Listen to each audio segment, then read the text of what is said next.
Ce matin-là, j'ai compris qu'une porte fermée peut contenir toute une vie de mensonges. Je m'appelle Oriane de Vigny, j'ai 70 ans. Et ce que je vais vous raconter aujourd'hui, pendant des mois, j'ai cru que personne ne me croirait. Vous savez, on dit souvent que les maisons bourgeoises de Paris gardent leurs secrets derrière des façades immaculées. La mienne, avenue Foch, ne faisait pas exception. 4 étages, des moulures d'époque, un escalier en marbre qui résonnait sous les pas élégants de 3 générations. Mon arrière-grand-père l'avait acheté en 1912. Les murs avaient vu naître mes enfants. Ils avaient vu partir mon mari, emporté par un cancer foudroyant il y a 8 ans. Mais ils n'avaient jamais vu ce qui allait se passer un mardi de novembre. Charles venait déjeuner tous les mardis. Mon fils unique. 42 ans, célibataire, directeur financier dans une grande banque. Toujours impeccable dans ses costumes sombres, toujours ponctuel, toujours, légèrement distant. Mais c'était Charles. Depuis petit, il était comme ça, réservé, méthodique. Ce mardi-là, il est arrivé vers midi. J'avais préparé son plat préféré, un bœuf bourguignon que je laissais mijoter depuis l'aube. L'odeur emplissait la cuisine. J'avais mis la table avec la porcelaine de Limoges, celle que ma belle-mère m'avait offerte pour mon mariage. « Maman, il faut qu'on parle », a-t-il dit en retirant son manteau. Sa voix avait quelque chose d'étrange, quelque chose de trop calme. « Bien sûr, mon chéri, assieds-toi, le déjeuner est presque prêt. » Mais il n'a pas bougé. Il est resté debout dans l'entrée, sa serviette en cuir à la main.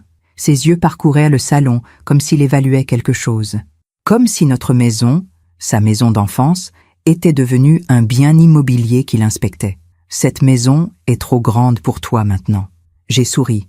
Ce n'était pas la première fois qu'il abordait ce sujet. « Charles, nous en avons déjà parlé. Je vais très bien ici. C'est ma maison. C'est notre maison. » Il a posé sa serviette, lentement. « Justement, notre maison. Papa te l'a laissé en viager, maman. Tu te rappelles ? » Mon cœur s'est serré. Oui, je me rappelais. Mon mari, dans ces derniers jours, avait voulu que la maison reste dans la famille tout en me protégeant financièrement. Un viager occupé. Je pouvais y vivre jusqu'à ma mort. Et ensuite, elle reviendrait à Charles.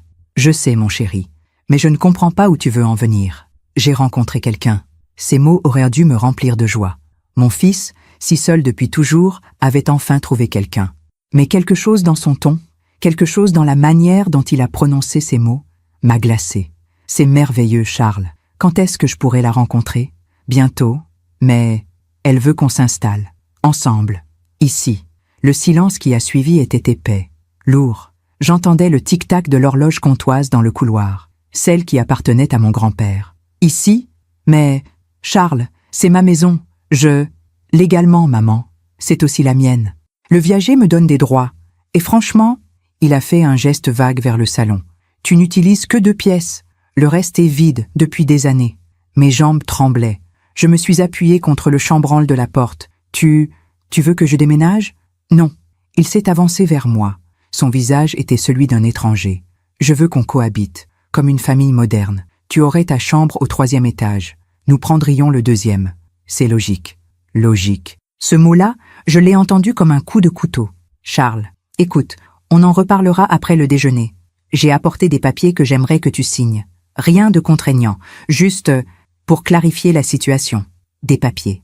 Il a sorti une chemise de sa serviette, des documents officiels. Je ne comprenais pas tous les termes juridiques, mais je voyais bien le titre en haut de la première page. Accord d'occupation et partage des espaces communs. Je ne peux pas signer ça maintenant, Charles. J'ai besoin de temps, de réfléchir, peut-être consulter quelqu'un. Son visage s'est durci. Quelqu'un ? Qui ? Un avocat ? Maman, tu n'as pas besoin d'avocat. Je suis ton fils. Je veux juste qu'on organise les choses correctement. Pour nous deux. Mais dans ses yeux, je ne voyais plus nous deux. Je ne voyais plus rien de ce que j'avais connu. Charles, s'il te plaît, mangeons d'abord. On parlera de tout ça calmement après. Il a regardé sa montre. D'accord, mais j'ai besoin de descendre quelque chose de la cave. Des cartons que papa y avait entreposés. Tu as toujours la clé de la despensa ? La despensa. C'était comme ça qu'on appelait cette petite pièce en sous-sol, un mot que mon mari avait rapporté d'un voyage en Espagne et qui était resté. Une ancienne cave à vin transformée en débarras. Fraîche, sombre, avec une seule ampoule au plafond et une porte en chêne massif. Oui, elle est dans le tiroir de la cuisine.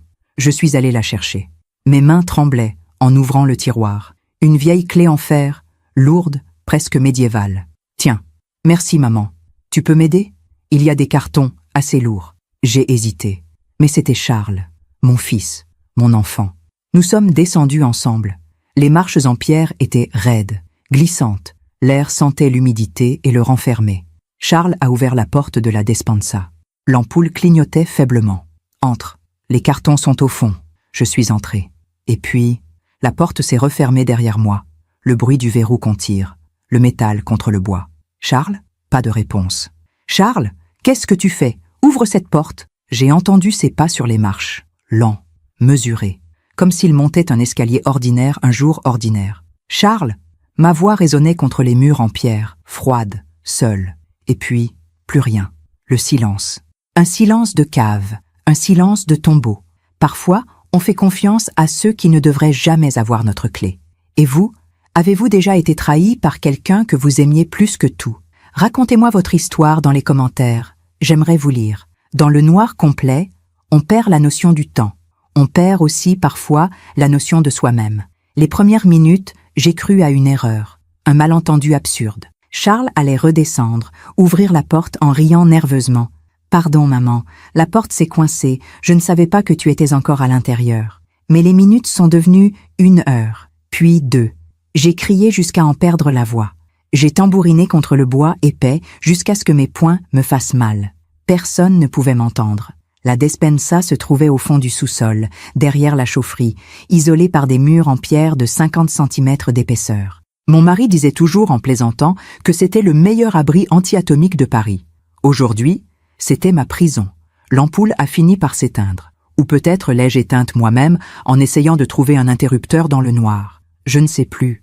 Dans l'obscurité totale, j'ai commencé à me souvenir. Charles était né un mardi, 23 mars 1983. 9 heures du matin. Mon mari tenait ma main dans la salle d'accouchement de la clinique Sainte-Isabelle.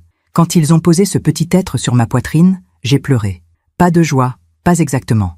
De soulagement. Après 3 fausses couches, j'avais enfin mon enfant. Il sera notre miracle, avait dit mon mari en embrassant mon front.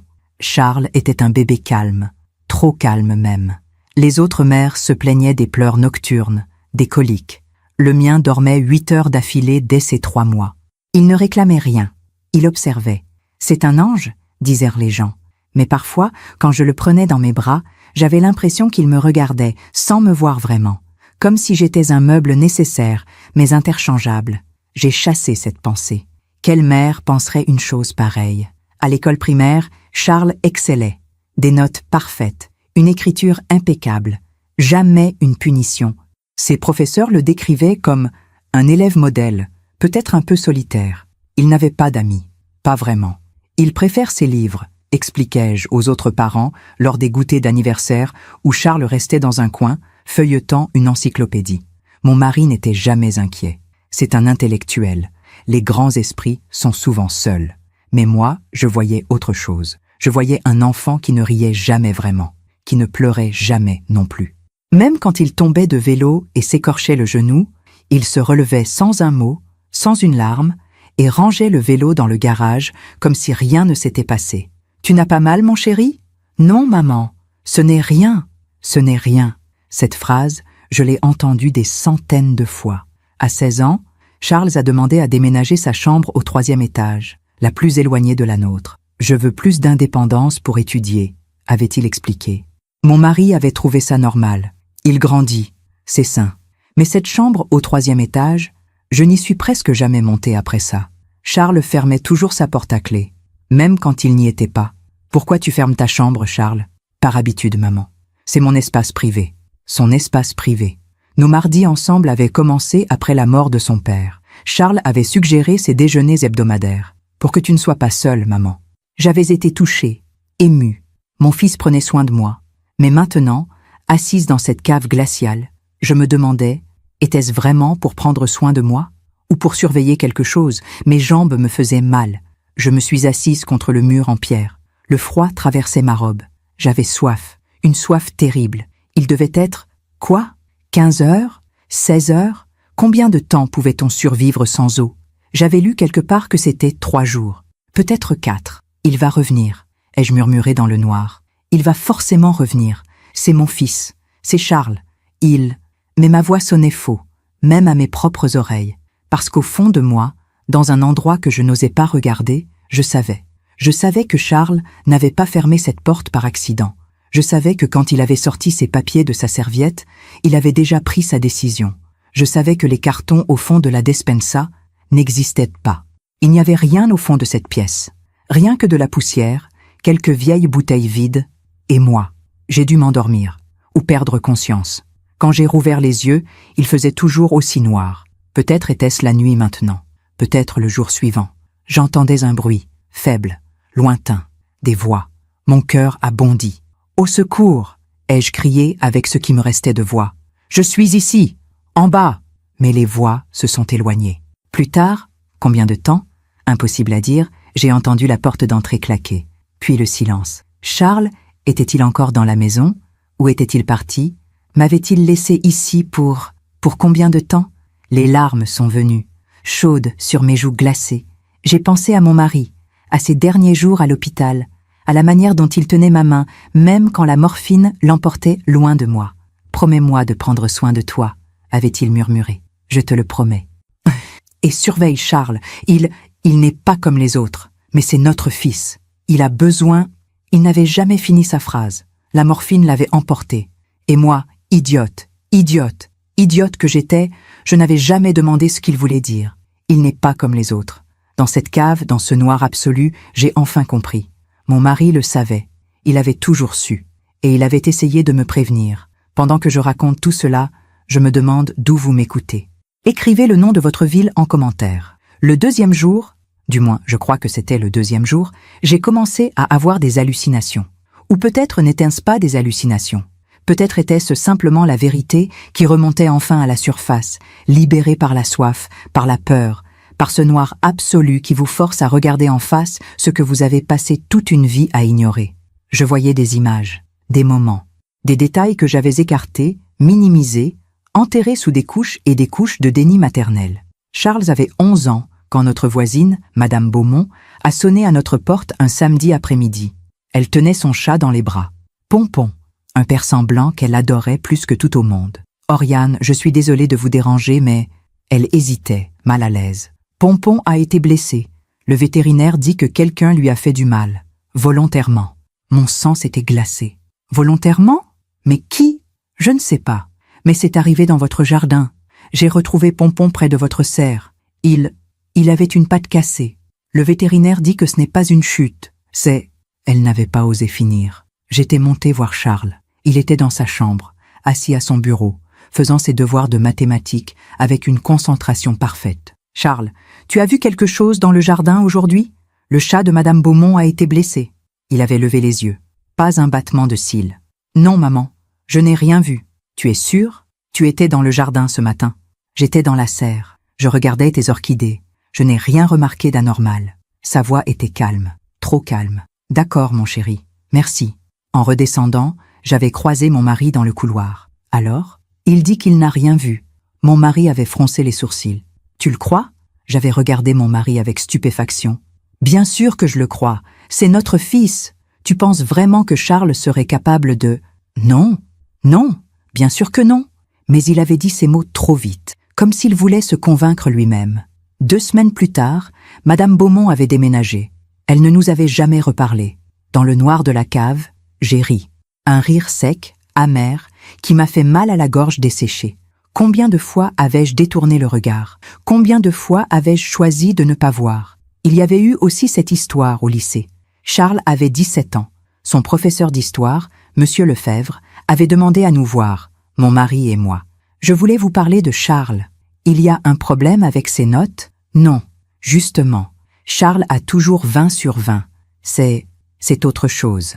Monsieur Lefebvre avait sorti une copie de dissertation, l'écriture de Charles, parfaite comme toujours. Lisez ce passage, s'il vous plaît. C'était une dissertation sur la Révolution française. Charles y décrivait avec une précision chirurgicale les exécutions de la Terreur. Les détails étaient troublants. La manière dont la lame tombait, le temps exact que mettait une tête à cesser de penser après avoir été séparée du corps, les spasmes musculaires. « C'est très... documenté », avait dit mon mari, visiblement mal à l'aise. « C'est surtout très détaché. Monsieur de Vigny, votre fils décrit des êtres humains décapités comme s'il parlait de mécanismes.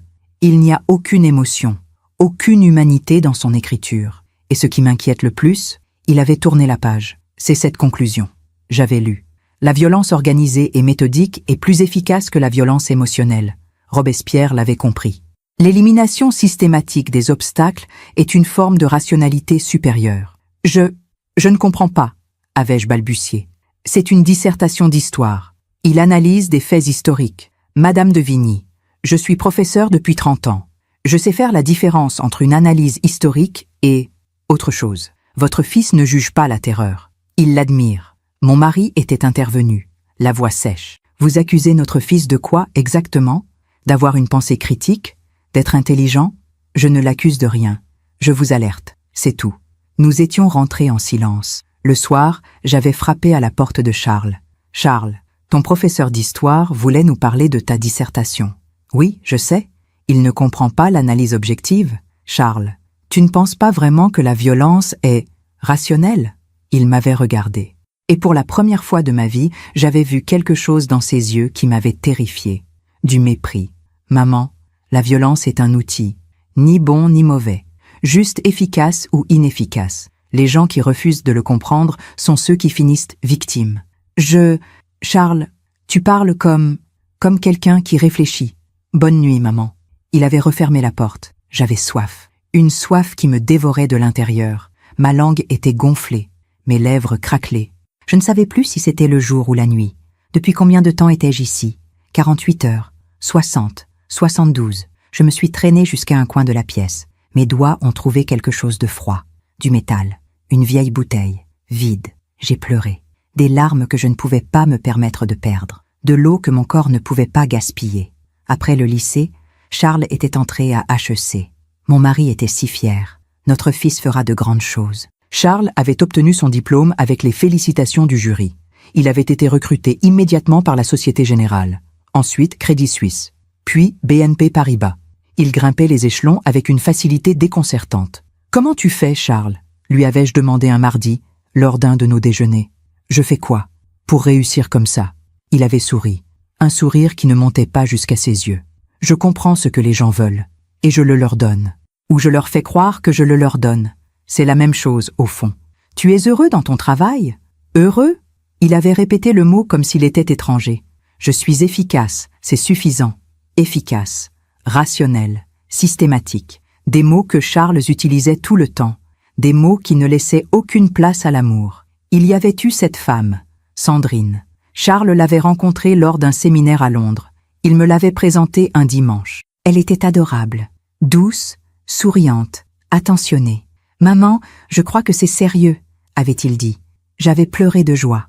Enfin mon fils allait connaître l'amour. Enfin il allait s'ouvrir à quelqu'un. Ils étaient restés ensemble 6 mois. Et puis un jour, Charles était venu déjeuner seul. Sandrine et moi, c'est terminé. « Oh, Charles, je suis désolée.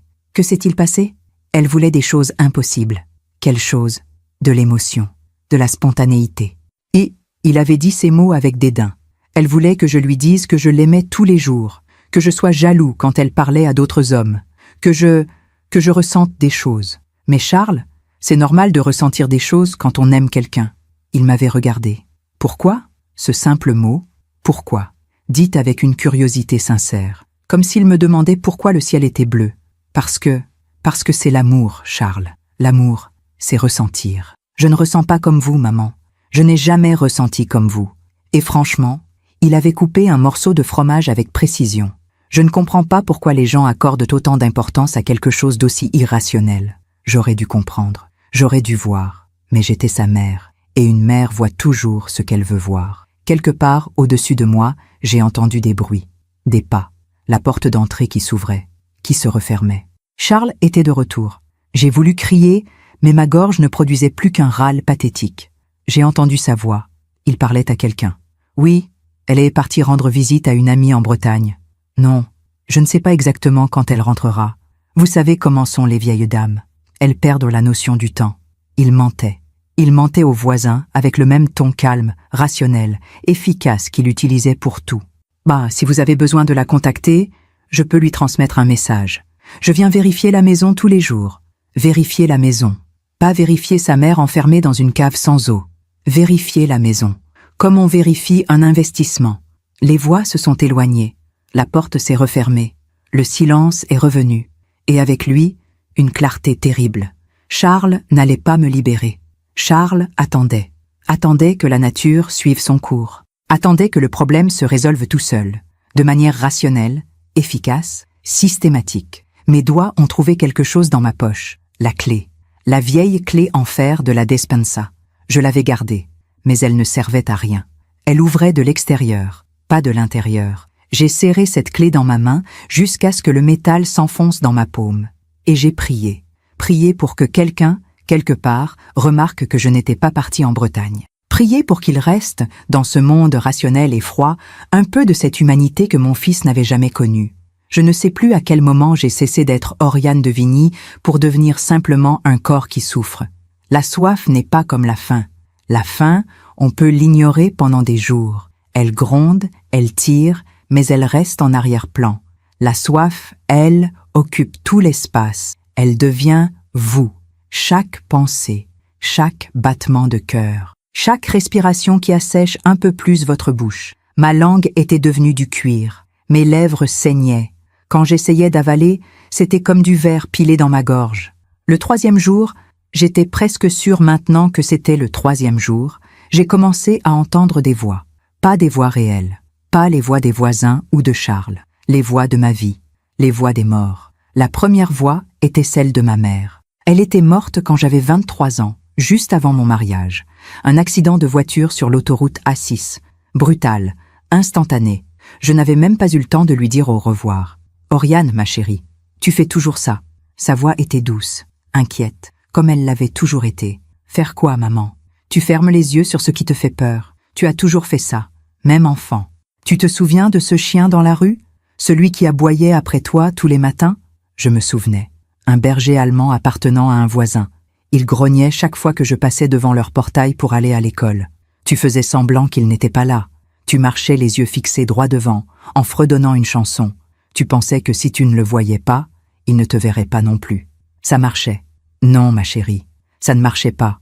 Le chien était toujours là. Ta peur était toujours là. Tu avais juste appris à ne pas la regarder. J'ai pleuré. Des larmes sèches qui brûlaient. Maman, j'ai peur. Je sais, mon ange, mais cette fois, tu ne peux pas fermer les yeux. La 2e voix était celle de mon mari. Pierre, mon Pierre. 52 ans de mariage. 52 ans de complicité, de tendresse, de quotidien partagé. Tu te souviens du jour où Charles est né? Oui.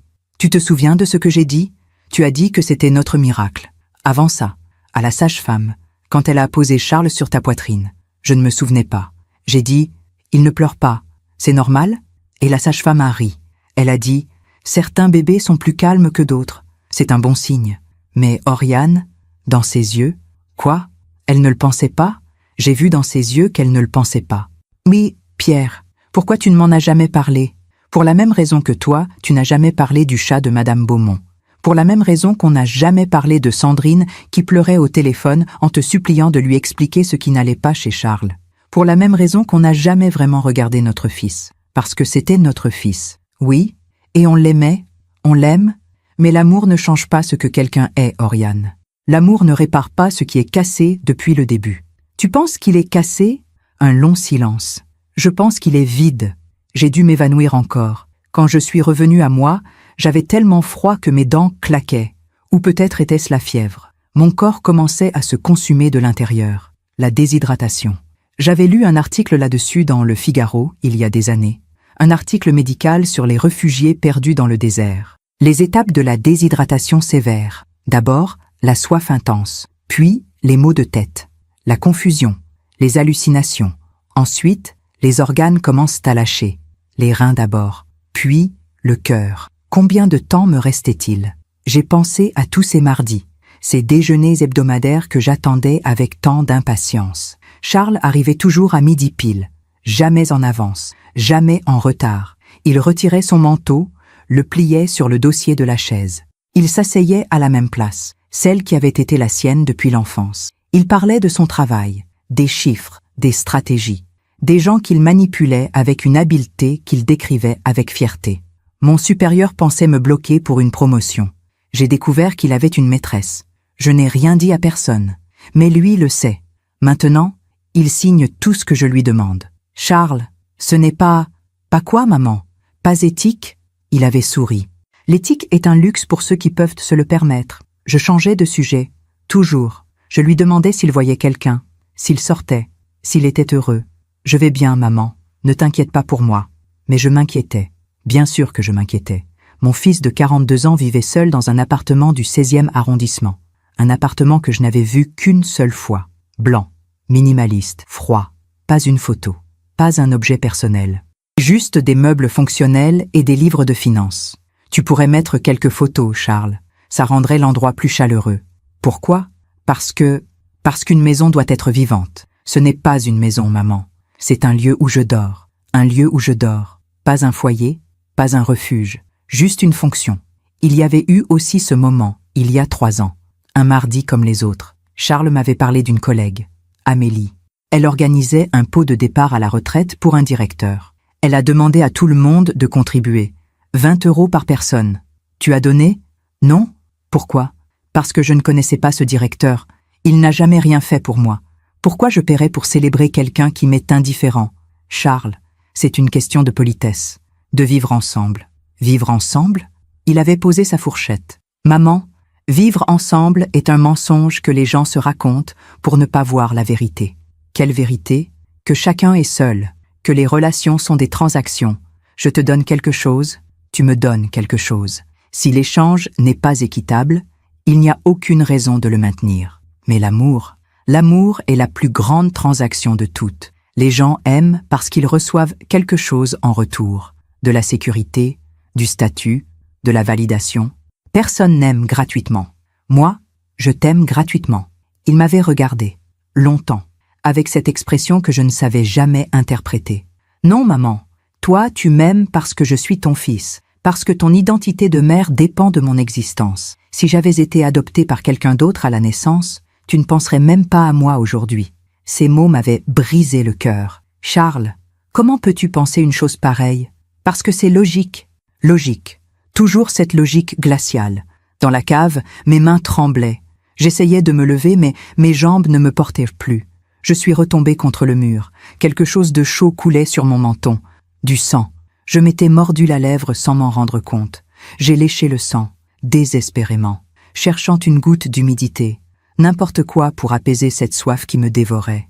Il y avait eu des signes, tellement de signes. Cette fois où Charles avait 14 ans. Nous étions en vacances en Normandie. Une petite maison que nous louions chaque été à Deauville. Un soir, mon mari était rentré de la plage plus tôt que prévu. Il était pâle. Qu'est-ce qui se passe? Je viens de voir Charles sur la digue. Et alors, il observait une mouette. Elle s'était blessée. Une aile cassée, je crois. Elle ne pouvait plus voler. Mon Dieu, le pauvre animal. Oriane. Il la regardait agoniser. Pendant 15 minutes, sans bouger. Juste en l'observant. Peut-être qu'il ne savait pas quoi faire. Non, mon mari avait secoué la tête. Il savait exactement ce qu'il faisait. Il étudiait sa souffrance. Comme on étudie une expérience scientifique. Tu exagères. J'aimerais. Ce soir-là, nous avions eu notre première vraie dispute sur Charles. Il faut qu'on l'emmène voir quelqu'un. Un psychologue. Un psychologue? Pierre, tu es fou? Notre fils est brillant. Il a d'excellentes notes. Justement. Il a d'excellentes notes parce qu'il sait ce qu'on attend de lui. Il joue le rôle parfaitement. Mais derrière, il n'y a rien. Comment peux-tu dire ça de ton propre fils? Parce que je le vois, Oriane. Je vois ce que tu refuses de voir. Nous n'avions jamais emmené Charles voir un psychologue. Mon mari n'en avait plus jamais reparlé. Mais parfois, je le surprenais à observer Charles, avec une tristesse immense dans les yeux. La tristesse d'un père qui sait qu'il a perdu son fils avant même de le connaître vraiment. J'ai entendu des bruits à l'étage, des pas. Charles était de retour. J'ai voulu crier, mais ma voix était partie. Je ne produisais plus qu'un gémissement pathétique. Il marchait dans la cuisine. J'entendais l'eau couler. L'eau. Mon Dieu, l'eau. Il se servait un verre d'eau, au-dessus de ma tête. Pendant que je mourais de soif dans sa cave, les larmes sont venues. Des larmes sans eau. Juste la douleur dans ma gorge, dans ma poitrine. Charles, ai-je murmuré dans le noir. Pourquoi? Mais je connaissais la réponse. Parce que j'étais devenu un obstacle. parce que cette femme qu'il avait rencontrée voulait la maison, parce que j'avais refusé de signer ses papiers, parce que dans son monde rationnel, efficace, systématique, il n'y avait pas de place pour une vieille mère qui s'accrochait à sa maison, à ses souvenirs, à sa vie. J'étais un problème. Et Charles résolvait les problèmes, de la manière la plus efficace possible. Je me demande encore si j'aurais dû voir les signes plus tôt. Et vous, avez-vous déjà ignoré quelque chose d'important chez quelqu'un que vous aimiez, parce que la vérité était trop difficile à accepter? Qu'auriez-vous fait à ma place? Il existe un moment, dans la déshydratation sévère, où le corps cesse de lutter, où il accepte. C'est un moment étrange, presque paisible. La douleur devient distante, comme si elle appartenait à quelqu'un d'autre. J'étais étendue sur le sol en pierre, et je ne sentais plus le froid. C'était mauvais signe, je le savais. Quand on cesse de sentir le froid, c'est que le corps abandonne. Mais dans cet abandon, il y avait une clarté nouvelle, comme si mon cerveau, sachant qu'il lui restait peu de temps, décidait de me montrer tout ce que j'avais refusé de voir pendant 70 ans. La 3e nuit, ou peut-être était-ce déjà la 4e, je ne savais plus, j'ai revu la nuit où tout avait vraiment basculé. C'était il y a 8 ans, 2 mois avant la mort de mon mari. Pierre était à l'hôpital. Le cancer du pancréas l'avait rongé en 4 mois. Les médecins disaient qu'il lui restait quelques semaines, peut-être quelques jours. Charles venait le voir tous les soirs, 20 heures précises. Il restait 15 minutes, jamais plus, jamais moins. « Tu ne veux pas rester un peu plus longtemps avec ton père ?» lui avais-je demandé un soir. « J'ai du travail qui m'attend, maman. » Papa comprend. Papa comprenait. Mais ce soir-là précis, quelque chose s'était passé. J'étais sortie chercher un café à la machine du couloir. Quand je suis revenue, j'ai entendu des voix dans la chambre. Mon mari parlait. Sa voix était faible, mais déterminée. Je me suis arrêtée derrière la porte. Je ne voulais pas interrompre. « Charles, il faut que je te dise quelque chose. »« Oui, papa. J'ai changé mon testament. » Un silence. « Comment ça, changer ?»« La maison. Je l'ai mise en viager occupée pour ta mère. Elle pourra y vivre jusqu'à sa mort. »« Je sais, papa. Tu me l'as déjà dit. Ce que je ne t'ai pas dit, c'est que j'ai ajouté une clause. Si ta mère décède de mort non naturelle dans les 10 ans qui suivent mon décès, la maison ne te revient pas. Elle ira à une fondation. » Mon sang s'était glacé. Pourquoi mon mari mettait-il une clause pareille? « Papa, qu'est-ce que tu insinues ?» La voix de Charles était parfaitement calme. Trop calme. « Je n'insinue rien. Je protège ta mère. » La protéger de qui? De toi. Le silence qui a suivi était assourdissant. « Tu penses que je ferais du mal à maman? Non. Je pense que tu ferais ce qui te semble rationnel. Et je veux m'assurer que ta mère reste en vie dans ton équation rationnelle. Papa, tu es sous morphine. Tu dis des choses absurdes. Charles. » Mon mari toussait. « Je t'ai observé toute ta vie. Je sais ce que tu es. Je ne te juge pas, mais je ne laisserai pas ta mère devenir un problème à résoudre. Je ne sais pas de quoi tu parles. Si, tu sais, tu as toujours su, depuis tout petit, tu es différent. Il n'y a personne derrière tes yeux, Charles. » Il n'y a jamais eu personne. J'avais dû faire du bruit, parce que la conversation s'était arrêtée net. J'étais entrée, le café tremblant dans ma main. « Pierre, tu as besoin de quelque chose ?» Mon mari m'avait regardé avec une tendresse infinie. « Non, ma chérie, tout va bien. » Charles partait justement. Charles s'était levé.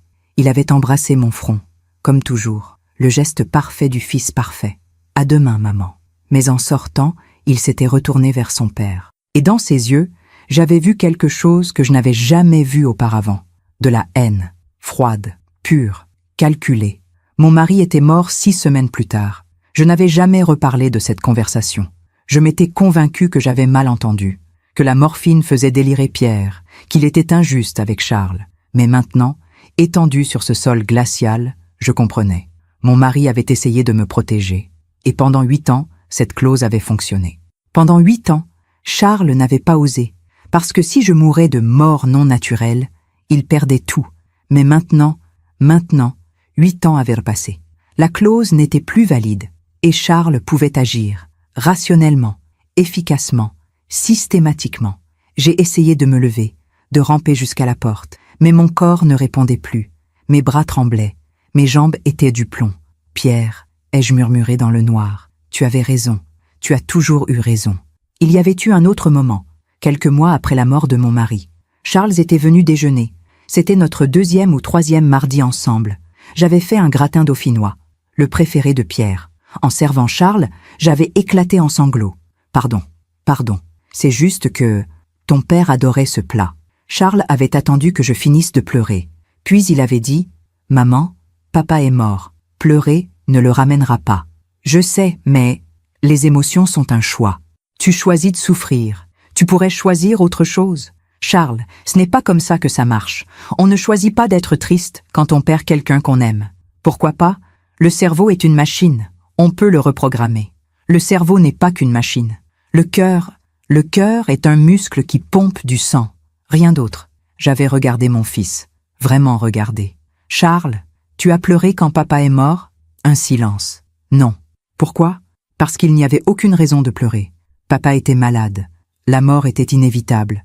Pleurer n'aurait servi à rien. Mais tu l'aimais? Il avait réfléchi. Longtemps. Comme s'il cherchait la bonne réponse dans un manuel. Je reconnais qu'il était mon père. Qu'il m'a fourni ce dont j'avais besoin pour grandir. Est-ce que c'est ça, l'amour? Mon Dieu. Mon Dieu. Mon fils ne savait pas ce qu'était l'amour. Il ne l'avait jamais su. J'ai pensé à tous ces livres que j'avais lus sur la psychologie. Ces articles dans Elle et Marie-Claire sur les enfants difficiles. Les termes que je n'avais jamais osé prononcer. Psychopathie, sociopathie, troubles de la personnalité antisociale. Des mots terribles. Des diagnostics qu'aucune mère ne veut entendre. Mais les signes avaient toujours été là. L'absence d'empathie, le charme superficiel, la manipulation, l'incapacité à former de véritables liens émotionnels. La vision du monde comme un ensemble de transactions. Mon fils n'était pas méchant. Il était vide. Et dans ce vide, il n'y avait pas de place pour moi. Il devait être très tard maintenant. Ou très tôt. Je ne savais plus. J'entendais des bruits dehors. Une voiture qui passait. Le bruit lointain d'une sirène. La vie continuait. Là-haut. Pendant que je mourais ici. En bas. Quelqu'un, ai-je murmuré. S'il vous plaît. Quelqu'un. Mais personne ne pouvait m'entendre. Charles avait pensé à tout. Il avait dit aux voisins que j'étais partie en Bretagne. Il venait vérifier la maison, tous les jours, jouant le rôle du fils attentionné. Personne ne chercherait, personne ne s'inquiéterait. Pas avant des semaines, peut-être des mois. Et quand on me retrouverait enfin, on conclurait à un accident tragique. Une vieille dame enfermée par erreur dans sa propre cave. Ces choses arrivent. Charles pleurerait aux funérailles. Il dirait les mots justes. Il jouerait le fils dévasté à la perfection. Et ensuite, il vendrait la maison. 2 millions d'euros, peut-être 3, pour un hôtel particulier avenue Foch. De quoi s'installer confortablement avec sa nouvelle compagne. Problème résolu. Efficacement. Mes pensées dérivaient. Je voyais des images, des fragments de ma vie. Ma mère me coiffant pour mon premier jour d'école.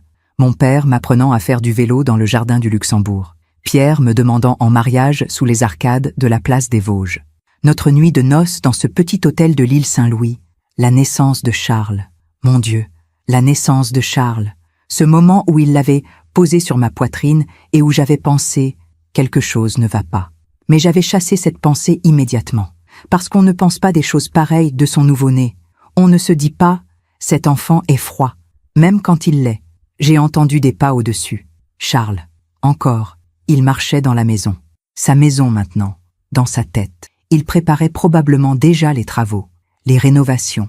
Il effaçait ma présence pièce par pièce. Ma chambre deviendrait un bureau. Le salon serait repeint, blanc, minimaliste, comme son appartement. Les photos de famille seraient jetées. La porcelaine de Limoges donnée à Emmaüs. Les meubles de mon arrière-grand-père vendus à Drouot. Tout ce qui racontait notre histoire serait effacé. Parce que pour Charles, l'histoire n'avait aucune valeur. Seul le présent comptait. Seule l'efficacité comptait. Il y avait eu ce dîner, il y a 2 ans. Un dîner de Noël. J'avais invité Charles. J'avais cuisiné pendant 2 jours. Foie gras, chapon au marron, bûche glacée.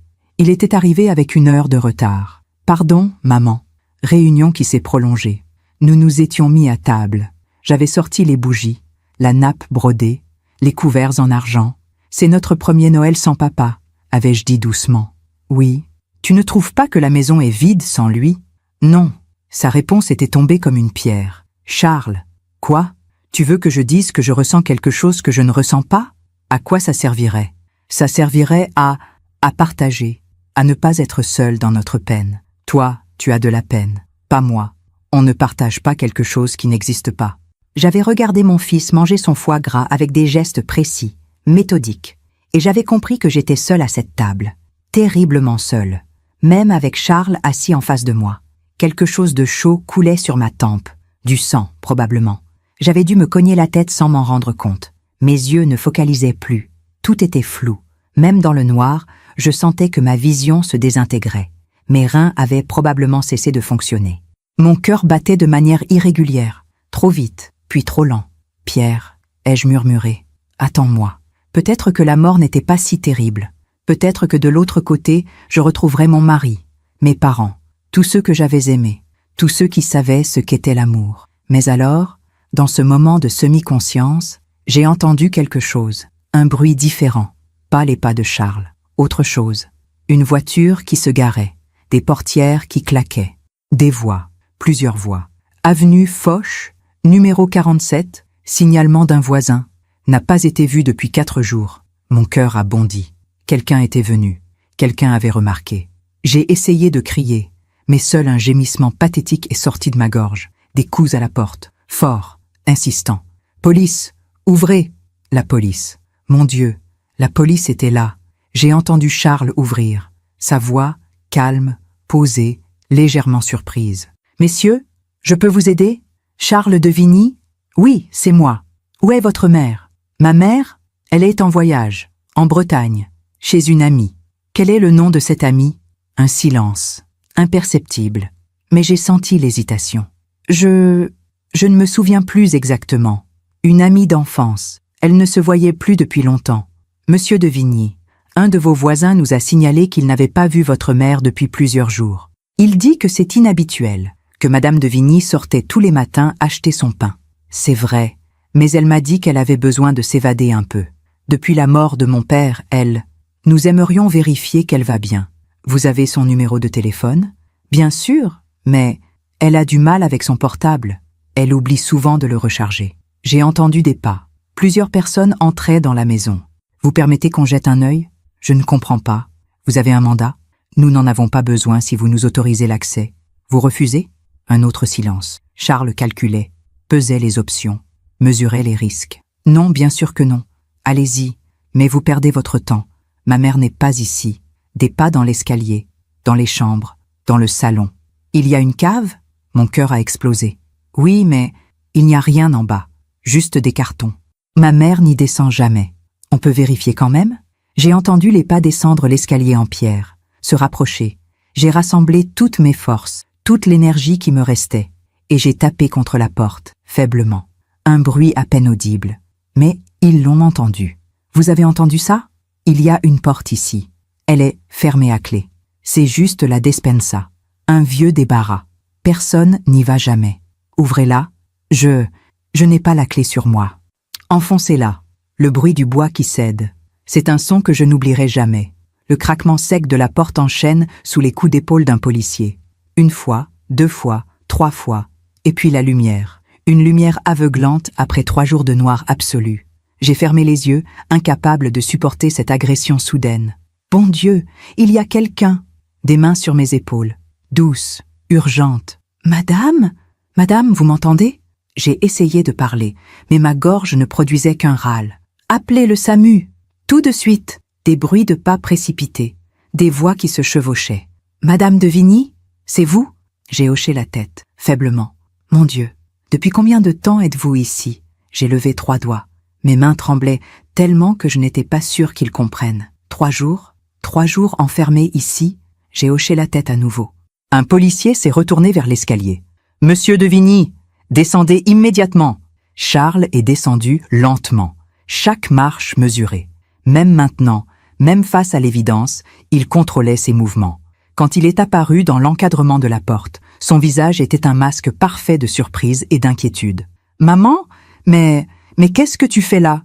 Si je n'avais pas été à moitié morte, j'aurais ri de l'absurdité de sa performance. « Ah, ne bougez pas !» a dit un policier en le retenant par le bras. « On a des questions à vous poser. »« Je ne comprends pas. Maman, tu m'avais dit que tu partais en Bretagne. Monsieur de Vigny, votre mère a été enfermée dans cette cave pendant 3 jours sans eau. C'est impossible. Il doit y avoir une explication. La porte a dû se bloquer. Maman, tu as dû t'enfermer par accident et... La porte était verrouillée de l'extérieur, a coupé le policier. Sa voix était glaciale. avec un verrou que seule une personne à l'extérieur peut actionner. Charles a cligné des yeux. Une fraction de seconde. C'était la seule fissure dans son masque. Mais qui aurait fait une chose pareille? Un autre policier s'est avancé, plus âgé, des cheveux gris, des yeux qui avaient tout vu. Les ambulanciers arrivent. On reprendra cette conversation au commissariat. Au commissariat? Mais pourquoi? Je suis victime, moi aussi. Quelqu'un s'est introduit dans notre maison et a enfermé ma mère. C'est horrible, il faut enquêter. Oh, nous allons enquêter, monsieur de Vigny. Croyez-moi. Les ambulanciers sont arrivés avec une civière. Un jeune homme et une femme en uniforme bleu. Madame, je suis Sophie. On va prendre soin de vous. Ils ont essayé de me soulever, mais mes jambes ne répondaient plus. Ils ont dû me porter. En passant devant Charles, nos regards se sont croisés. J'ai cherché quelque chose dans ses yeux. Du remords, de la peur, de la honte. Mais il n'y avait rien. Juste du calcul. Il était déjà en train d'élaborer sa prochaine stratégie, sa prochaine défense, son prochain mensonge rationnel et efficace. L'ambulance filait dans les rues de Paris. Les sirènes hurlaient. Sophie me tenait la main pendant que son collègue installait une perfusion. « Ne buvez pas trop vite », disait-il en approchant une compresse humide de mes lèvres. « Votre corps doit se réhabituer doucement. L'eau, même quelques gouttes, c'était le paradis et l'enfer à la fois. Ma gorge brûlait, mais mon corps réclamait. « Madame de Vigny, vous m'entendez ?» J'ai hoché la tête. « Qui vous a enfermé ?» J'ai essayé de parler, de former les mots, mais ma voix était partie. Seul un murmure rauque sortait. « Ne forcez pas, on a le temps. » Mais je devais parler. Je devais leur dire avant que Charles n'élabore une histoire parfaite, irréfutable, avec des témoins et des alibis fabriqués de toutes pièces. J'ai avalé. Ça faisait mal. Mon fils... Sophie s'est penchée plus près. Votre fils a fait ça? J'ai hoché la tête. Les larmes coulaient sur mes joues. Il voulait... la maison. La maison? Il voulait hériter de la maison? J'ai hoché la tête encore. Le collègue de Sophie a noté quelque chose sur une tablette. On transmet ça à la police immédiatement. L'hôpital Cochin. Service des urgences. Les médecins se sont précipités. Termes médicaux lancés rapidement. Déshydratation sévère. Insuffisance rénale aiguë. Hypothermie modérée. Tension à 8,5. On m'a transféré aux soins intensifs. Des tuyaux, des machines, des bips constants. Un médecin s'est penché vers moi. La cinquantaine. Des rides de gentillesse autour des yeux. Madame de Vigny, je suis le docteur Moreau. Vous êtes en sécurité maintenant. On va vous réhydrater lentement. Vos reins sont très abîmés, mais ils devraient récupérer. Vous avez eu de la chance. Quelques heures de plus et... Il n'a pas fini sa phrase. Quelques heures de plus et je serai morte. Exactement comme Charles l'avait calculé. La police est venue me voir quelques heures plus tard. J'étais plus lucide. La perfusion avait fait des miracles. C'était le même policier aux cheveux gris. Il s'est présenté. « Commandant Mercier, brigade criminelle. Je sais que vous êtes fatiguée, Madame de Vigny, mais j'aurais besoin que vous me racontiez exactement ce qui s'est passé. » J'ai parlé. Ma voix était encore faible, cassée, mais les mots sortaient. Je lui ai tout raconté. Le déjeuner du mardi, les papiers que Charles voulait me faire signer, la descente à la cave, la porte qui se referme, les 3 jours dans le noir. Mercier prenait des notes. « Votre fils est venu vérifier la maison pendant ces 3 jours? » Oui, je l'entendais marcher au-dessus de moi. Il savait que vous étiez là. Bien sûr qu'il savait. C'est lui qui m'a enfermé. Il dit que vous lui aviez annoncé partir en Bretagne, qu'il pensait que la maison était vide. C'est un mensonge. Il dit que quelqu'un d'autre a dû s'introduire dans la maison et vous enfermer, que lui-même est une victime. J'ai fermé les yeux, évidemment. Bien sûr que Charles dirait ça. Commandant, mon fils a attendu 8 ans pour faire ça. 8 ans? Pourquoi 8 ans? Et je lui ai parlé du testament, de la clause que mon mari avait ajoutée, de la protection qui expirait après 10 ans mais qui, dans l'esprit de mon mari, valait surtout pour les premières années. Mercier a relevé la tête. Vous avez une copie de ce testament? Chez mon notaire, Maître Dubois, rue de Rivoli. On va le contacter immédiatement. Charles a été interrogé pendant 6 heures au commissariat. J'ai appris plus tard, par Mercier, comment ça s'était passé. Mon fils avait été parfait, calme, coopératif, légèrement choqué mais rationnel. Il avait répété son histoire sans varier d'un mot. Sa mère lui avait annoncé partir en Bretagne. Il venait vérifier la maison quotidiennement parce qu'il était un fils attentionné. Il ne comprenait pas comment elle avait pu se retrouver enfermée. Peut-être un cambrioleur? Quelqu'un qui en voulait à la famille? Vous avez les clés de la maison? Avait demandé Mercier. Oui, papa me les avait données il y a des années. Y compris la clé de la cave? Oui. Où sont ces clés en ce moment? Dans ma poche. On peut les voir? Charles avait sorti son trousseau. Mercier les avait examinées. Il y a une clé qui ressemble à une vieille clé de cave, en fer, assez lourde. C'est exact. C'est la clé de la despensa? Je suppose. Je ne descends jamais dans cette partie de la cave. Mercier avait fait un signe à un autre policier qui avait apporté un sac de preuves. À l'intérieur, la clé que j'avais cherchée dans le tiroir de la cuisine. La clé que j'avais donnée à Charles. Madame de Vigny dit qu'elle vous a donné cette clé juste avant de descendre à la cave avec vous. Ma mère se trompe, ou elle est confuse. Elle a 70 ans. Parfois, elle mélange les souvenirs. Votre mère nous semble parfaitement lucide. Le traumatisme peut créer de faux souvenirs. C'est bien documenté. Charles citait des études, des recherches. Il transformait mon témoignage en symptômes psychiatriques. Monsieur de Vigny, si votre mère était partie en Bretagne, pourquoi n'avez-vous pas essayé de la joindre? Pendant 4 jours, vous n'avez jamais tenté de l'appeler? Une pause, infime. Mais Mercier l'avait remarqué.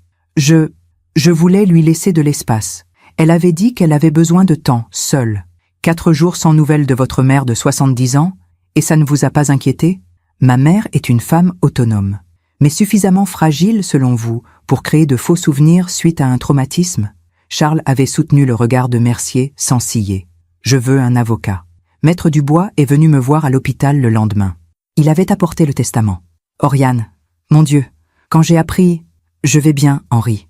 Enfin, je vais survivre. Il a sorti les documents. Ses mains tremblaient légèrement. Pierre avait raison. Il a toujours eu raison.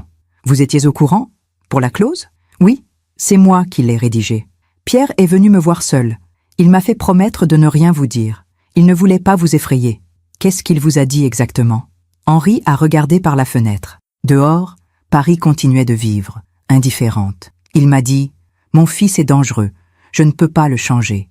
Je ne peux pas le guérir. Tout ce que je peux faire, c'est protéger Oriane. » Les larmes sont venues, chaudes, libératrices. Il savait. Il a toujours su. Pierre aimait Charles, mais il n'était pas aveugle. Et il vous aimait plus encore. Henri m'a tendu un mouchoir. La clause spécifie bien « mort non naturelle dans les 10 ans ». Mais elle inclut aussi toute tentative documentée de nuire à votre intégrité physique. Si Charles est reconnu coupable, même de séquestration, la maison ira à la Fondation Pierre de Vigny pour la recherche médicale. Pas un centime pour Charles. Mon mari avait créé une fondation, dans son testament, avec la maison comme dotation principale si jamais quelque chose vous arrivait. Pierre avait pensé à tout. Mon mari extraordinaire, qui observait notre fils avec cette tristesse infinie, avait construit un rempart juridique pour me protéger, même après sa mort. Le docteur Moreau est entré dans ma chambre en fin d'après-midi. « Madame de Vigny, j'ai de bonnes nouvelles. Vos reins reprennent lentement leur fonction. Vous allez vous en sortir. Merci, docteur. » Il s'est assis au bord du lit. Il avait quelque chose à me dire. Je le voyais dans ses yeux. « J'ai entendu votre fils dans le couloir ce matin. Il parlait à une infirmière. Mon cœur s'est serré. Charles est venu? Oui. Il voulait vous voir. Nous avons refusé. La police nous a demandé de ne pas le laisser entrer. Mais quoi?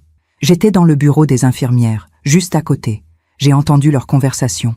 Enfin, ce qu'ils disaient à l'infirmière. Qu'est-ce qu'ils disaient? Le docteur Moreau a hésité. Miss, il disait que vous aviez des problèmes de mémoire ces derniers mois, que vous oubliez des choses, que vous vous étiez perdu 2 fois en revenant du marché, que vous aviez commencé à raconter des histoires étranges sur votre défunt mari. Quoi? Mais c'est complètement faux. Je sais. Votre lucidité est parfaite. Vos tests cognitifs sont excellents pour votre âge. Mais il construisait déjà sa défense. Il plantait des graines de doute. Vous croyez qu'il aurait pu convaincre quelqu'un? Franchement, il était très convaincant, très calme, très rationnel? Oui, exactement. Il parlait de vous comme un médecin parlerait d'un patient, avec détachement clinique. C'est toute sa vie qu'il a été comme ça, docteur. Moreau a hoché la tête lentement. J'ai croisé beaucoup de gens dans ma carrière, des criminels, des malades mentaux, des gens brisés par la vie. Mais votre fils, il est différent. Il n'est pas brisé. Il est juste, vide. Oui, vide. Le soir, seul dans ma chambre d'hôpital, j'ai regardé Paris par la fenêtre, les lumières de la ville, les voitures qui passaient, les gens qui rentrèrent chez eux après une journée de travail ordinaire. J'avais failli mourir dans ma propre maison. Tué lentement, méthodiquement, par l'enfant que j'avais porté, nourri, aimé pendant 42 ans. Comment en était-on arrivé là? Où avais-je failli? Nulle part, avait dit le docteur Moreau quand je lui avais posé la question. Certaines personnes naissent comme ça. Ce n'est la faute de personne. Mais j'étais sa mère. N'aurais-je pas dû voir plus tôt? N'aurais-je pas dû faire quelque chose? Sauf que Pierre avait vu, et même Pierre, avec toute son intelligence et sa lucidité, n'avait pas su quoi faire à part me protéger. Parce que comment protège-t-on quelqu'un de son propre enfant? Comment accepte-t-on qu'on a donné naissance à un étranger? Un infirmier est entré pour vérifier ma perfusion. Vous avez besoin de quelque chose, Madame de Vigny? Non, merci. Il allait partir quand je l'ai rappelé. En fait, si. Pourriez-vous appeler le commandant Mercier? Dites-lui que je veux tout lui raconter. Tout. Depuis le début. Depuis la naissance de Charles. Vous êtes sûr? Vous devriez vous reposer. Je me reposerai quand j'aurai dit la vérité. Toute la vérité. Il a hoché la tête et est sorti.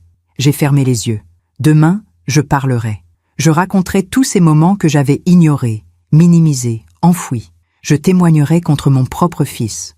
Non pas par vengeance, mais parce que c'était la seule chose juste à faire, pour toutes les autres mères qui ferment les yeux, pour toutes les victimes futures que Charles pourrait faire, pour Pierre, qui m'avait protégé jusqu'au bout, et pour moi, pour la femme que j'avais failli cesser d'être dans cette cave glaciale. Les semaines qui ont suivi ma sortie de l'hôpital ont été les plus étranges de ma vie.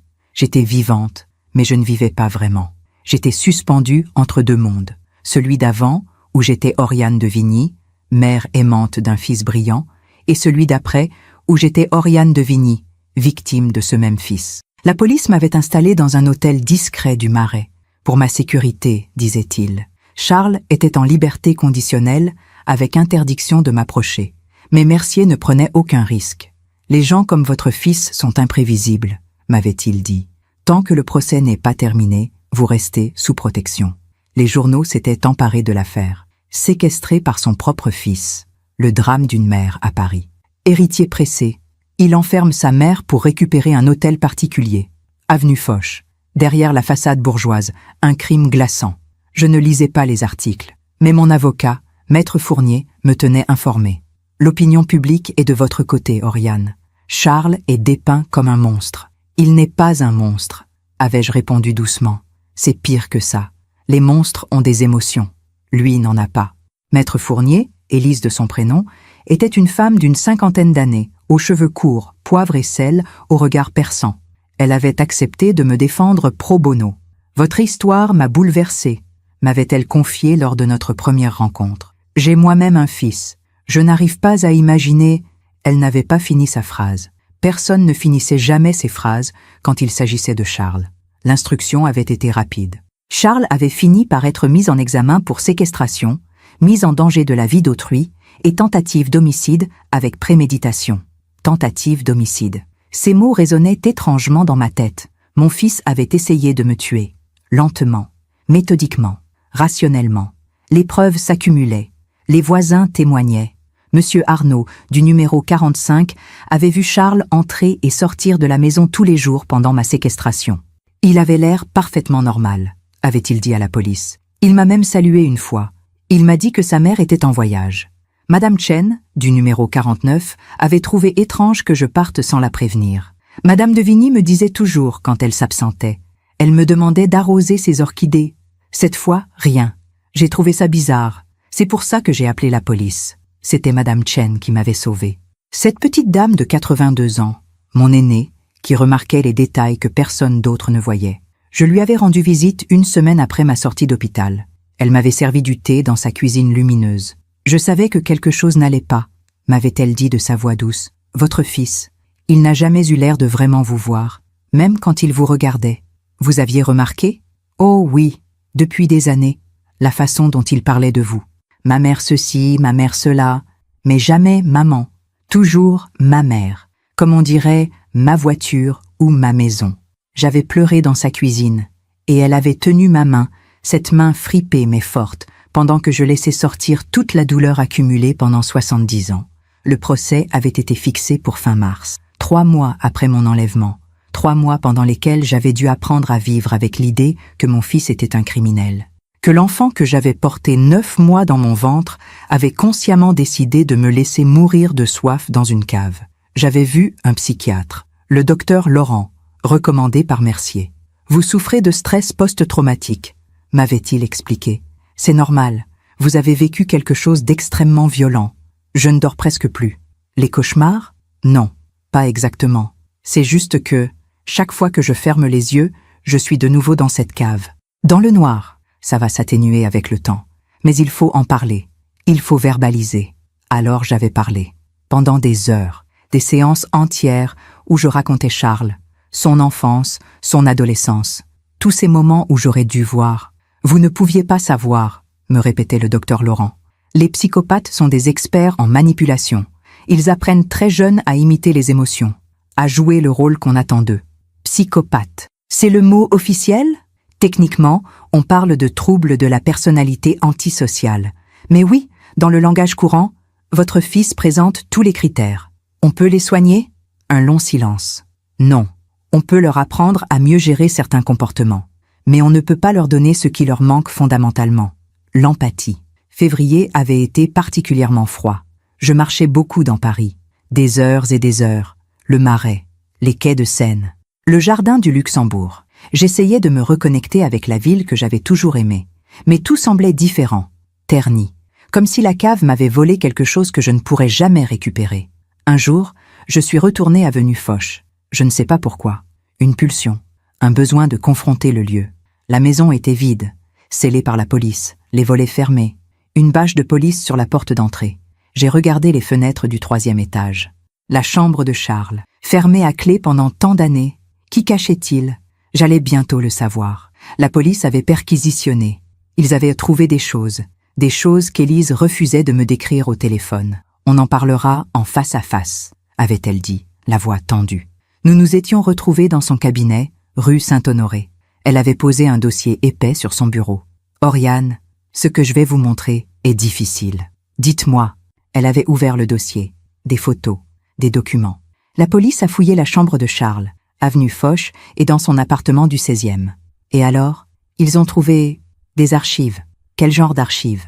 Élise avait sorti une première photo, un classeur, étiqueté avec soin. Mère, vulnérabilité et levier. Mon sang s'était glacé. Qu'est-ce que c'est? Charles tenait un dossier sur vous, sur vos habitudes, vos routines, vos peurs, vos faiblesses. Elle avait tourné les pages. Je voyais des notes manuscrites, l'écriture parfaite de Charles. Mère dort mal depuis la mort de papa, prend des somnifères légers, pourrait être exploitée. Mère attache beaucoup d'importance aux traditions familiales, refuserait de vendre la maison. Obstacle majeur. Mère fait confiance facilement, idéalise les relations familiales, ne soupçonne jamais de malveillance. Chaque observation était datée. Certaines remontaient à plusieurs années. Il m'étudiait? Depuis des années. Élise avait sorti d'autres documents, des graphiques, des tableaux. Il a cartographié votre patrimoine, vos comptes bancaires, vos placements. Comment il a eu accès à tout ça? Vous ne vous rappelez pas lui avoir donné une procuration bancaire? Il y a 4 ans, je me souvenais, vaguement. J'avais été hospitalisée pour une grippe sévère. Charles avait insisté pour que je lui donne procuration au cas où. C'était temporaire. Il ne l'a jamais révoqué. Et vous n'avez jamais vérifié. Mon Dieu, il y a autre chose, avait continué Élise. Sa voix tremblait légèrement. Des dossiers sur d'autres personnes. Quelle personne? Sandrine, son ex-petite amie. Elle avait sorti un autre classeur. Sandrine Petit, profil psychologique et point de rupture. À l'intérieur, des notes détaillées, des photos, des copies de messages. Sandrine est émotive, réagit mal à l'indifférence, peut être manipulée par l'absence de validation. Test. Ignoré pendant 3 jours. Résultat. 12 appels, 8 messages. Dépendance confirmée. Rupture prévue. Mars 2018. Stratégie. Retrait progressif de l'affection jusqu'à ce qu'elle rompe elle-même. Plus propre. Pas de conséquences sociales. J'avais eu envie de vomir. Il l'a manipulée comme une expérience de laboratoire? Ça ne s'arrête pas là? Élise avait sorti d'autres dossiers. Des collègues de travail. Des voisins. Même Madame Beaumont, notre ancienne voisine. Madame Beaumont, attachement excessif à son chat, pourrait être utilisé comme levier ou test de limite. Test de limite. Le chat blessé. Ce n'était pas de la cruauté enfantine. C'était une expérience, pour voir jusqu'où il pouvait aller sans conséquence. J'étais ressortie du cabinet d'Élise en état de choc. Charles n'avait pas juste essayé de me tuer. Il avait passé toute sa vie à étudier les gens comme des objets, à les cataloguer, à identifier leurs faiblesses, à élaborer des stratégies pour les exploiter. J'avais marché jusqu'à Notre-Dame. Je m'étais assise sur un banc face à la cathédrale, encore en restauration après l'incendie. Un symbole peut-être, quelque chose de détruit qui se reconstruit lentement. Pouvais-je me reconstruire? Pouvais-je continuer à vivre en sachant que mon fils était ça? Un prédateur froid et méthodique qui portait le visage de l'enfant que j'avais aimé? Le soir, dans ma chambre d'hôtel, j'ai reçu un appel. Maître Fournier. Oriane, la défense de Charles vient de communiquer sa stratégie. Quelle stratégie? Ils vont plaider l'aliénation mentale de votre part. Quoi? Selon eux, vous souffrez de démence sénile précoce. Vous vous seriez enfermé vous-même dans la cave par confusion. Charles serait innocent. Pire, il serait lui-même une victime de vos accusations délirantes. Mais c'est insensé. J'ai 70 ans et tous mes tests cognitifs sont parfaits. Je sais. Mais ils vont présenter des témoins. Des gens qui diront que vous aviez des comportements étranges ces dernières années. Quels gens? Charles a fourni une liste. Des commerçants du quartier. Une ancienne femme de ménage. Un médecin. Quel médecin? Le docteur Valentin. Il dit vous avoir examiné il y a 6 mois. Il aurait noté des signes de confusion. Mais je n'ai jamais consulté le docteur Valentin. Mon médecin, c'est le docteur Arnoux. Charles dit vous avoir accompagné chez Valentin pour un deuxième avis. C'est faux. Je vous crois, Oriane. Mais ils vont produire des documents, des ordonnances, des notes médicales. J'ai compris. Charles avait fabriqué des preuves. Il avait construit, pendant des mois, peut-être des années, un dossier pour me faire passer pour folle. Au cas où son plan échouait, au cas où il serait découvert. Il avait toujours une stratégie de secours. Toujours. Mars était arrivé. Le procès approchait. Élise m'avait préparé. Des heures de répétition, de questions, de mise en situation. La défense va essayer de vous déstabiliser. Ils vont remettre en question votre mémoire, votre lucidité. Ils vont suggérer que vous en voulez à Charles pour des raisons irrationnelles. Vous devez rester calme, posé, factuel. Je ne sais pas si j'en suis capable. Vous l'êtes. Vous êtes la femme la plus forte que je connaisse. Vous avez survécu à 3 jours dans cette cave. Vous survivrez à ce procès.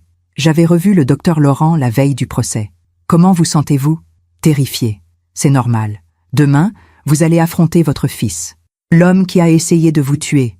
Mais vous allez aussi, enfin, dire la vérité. Toute la vérité.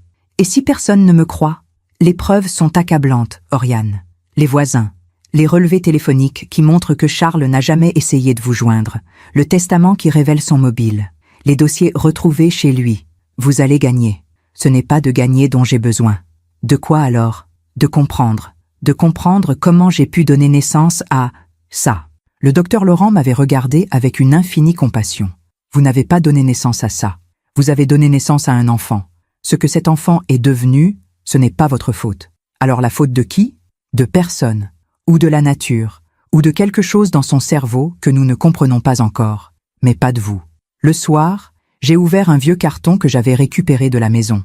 Des photos de famille. Charles bébé. Joufflu. Les yeux grands ouverts. Charles enfant. Sage dans son uniforme d'école. Charles adolescent. Beau. Distant. Charles adulte. Impeccable. Vide. J'ai regardé ces photos pendant des heures, cherchant un signe, une trace, un moment où j'aurais pu changer quelque chose. Mais il n'y en avait pas. Ou peut-être qu'il y en avait des centaines et que je les avais tous manqués. J'ai rangé les photos. Demain, je témoignerai. Demain, je raconterai l'histoire de Charles de Vigny. Non pas l'histoire qu'il voulait qu'on raconte, mais la vraie, celle d'un enfant né sans empathie dans un monde qui exigeait de l'amour, et d'une mère qui avait mis 70 ans à accepter que l'amour ne pouvait pas tout guérir. Le palais de justice de Paris est un bâtiment qui impose le respect.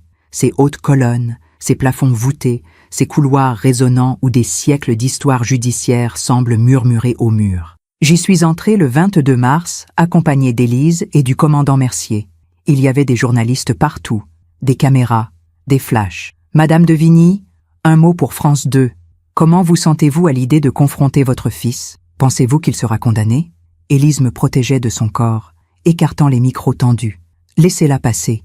Elle n'a rien à déclarer. Nous avons franchi les contrôles de sécurité, monté les escaliers de marbre, traversé des couloirs interminables.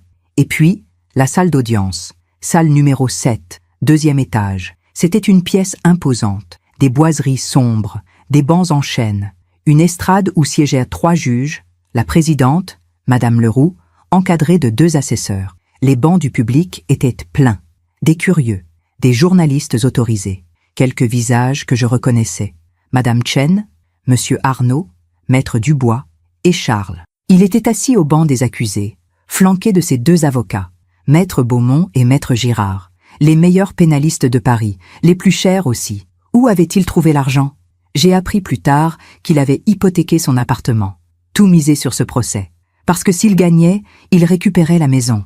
3 millions d'euros, de quoi rembourser 100 fois ses dettes. Il portait un costume sombre, une cravate discrète, ses cheveux étaient parfaitement coiffés, son visage impassible. Quand je suis entré, il a tourné la tête vers moi. Nos regards se sont croisés. J'ai cherché quelque chose, n'importe quoi, du remords, de la peur, de la colère même. Mais il n'y avait rien, juste cette neutralité glaciale que je connaissais si bien. Il m'a regardé comme on regarde un témoin dans un procès, pas comme on regarde sa mère. La présidente Leroux a ouvert la session à 9 heures précises.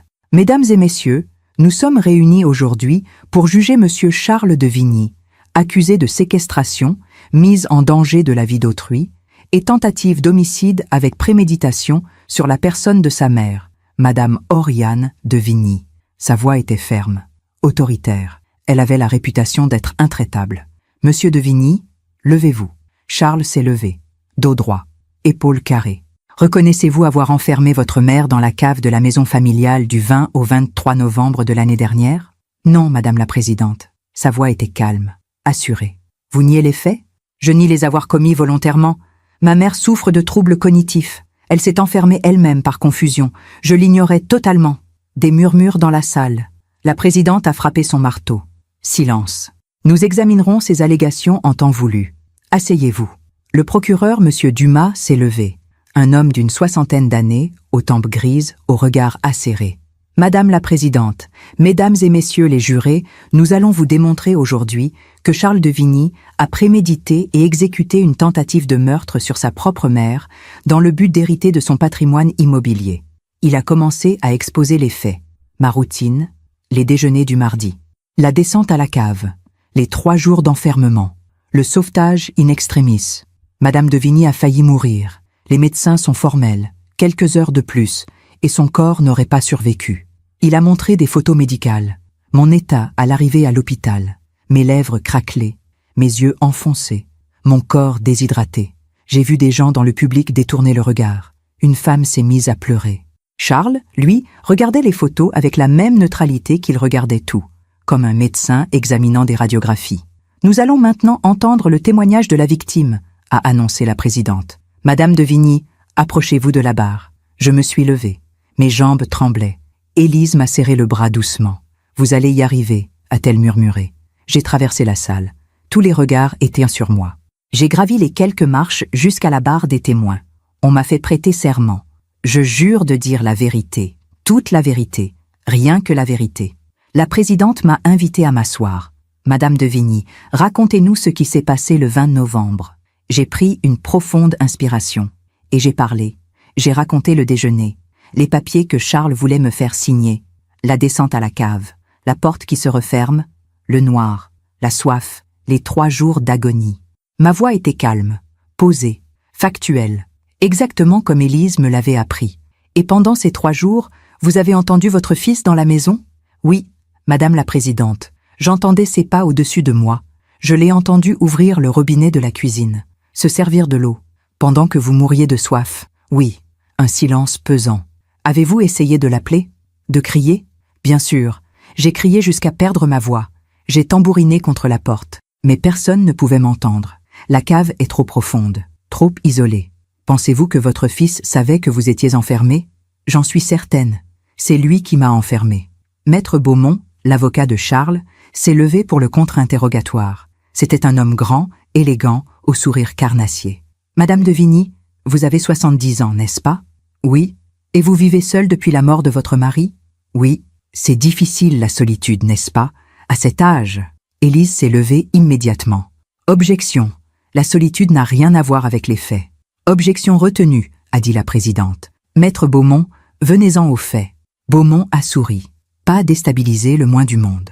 Madame de Vigny, Avez-vous consulté un médecin ces dernières années pour des troubles de la mémoire? Non. Vraiment? Jamais? Mon médecin traitant est le docteur Arnoux. Il peut témoigner que je n'ai aucun problème cognitif. Mais vous avez consulté le docteur Valentin il y a 6 mois, n'est-ce pas? Non. Je ne connais aucun docteur Valentin. Beaumont a sorti un document. Pourtant, voici une ordonnance signée par le docteur Valentin, datée du 15 septembre. Elle vous prescrit un traitement pour la confusion mentale. C'est faux. Je n'ai jamais vu ce médecin.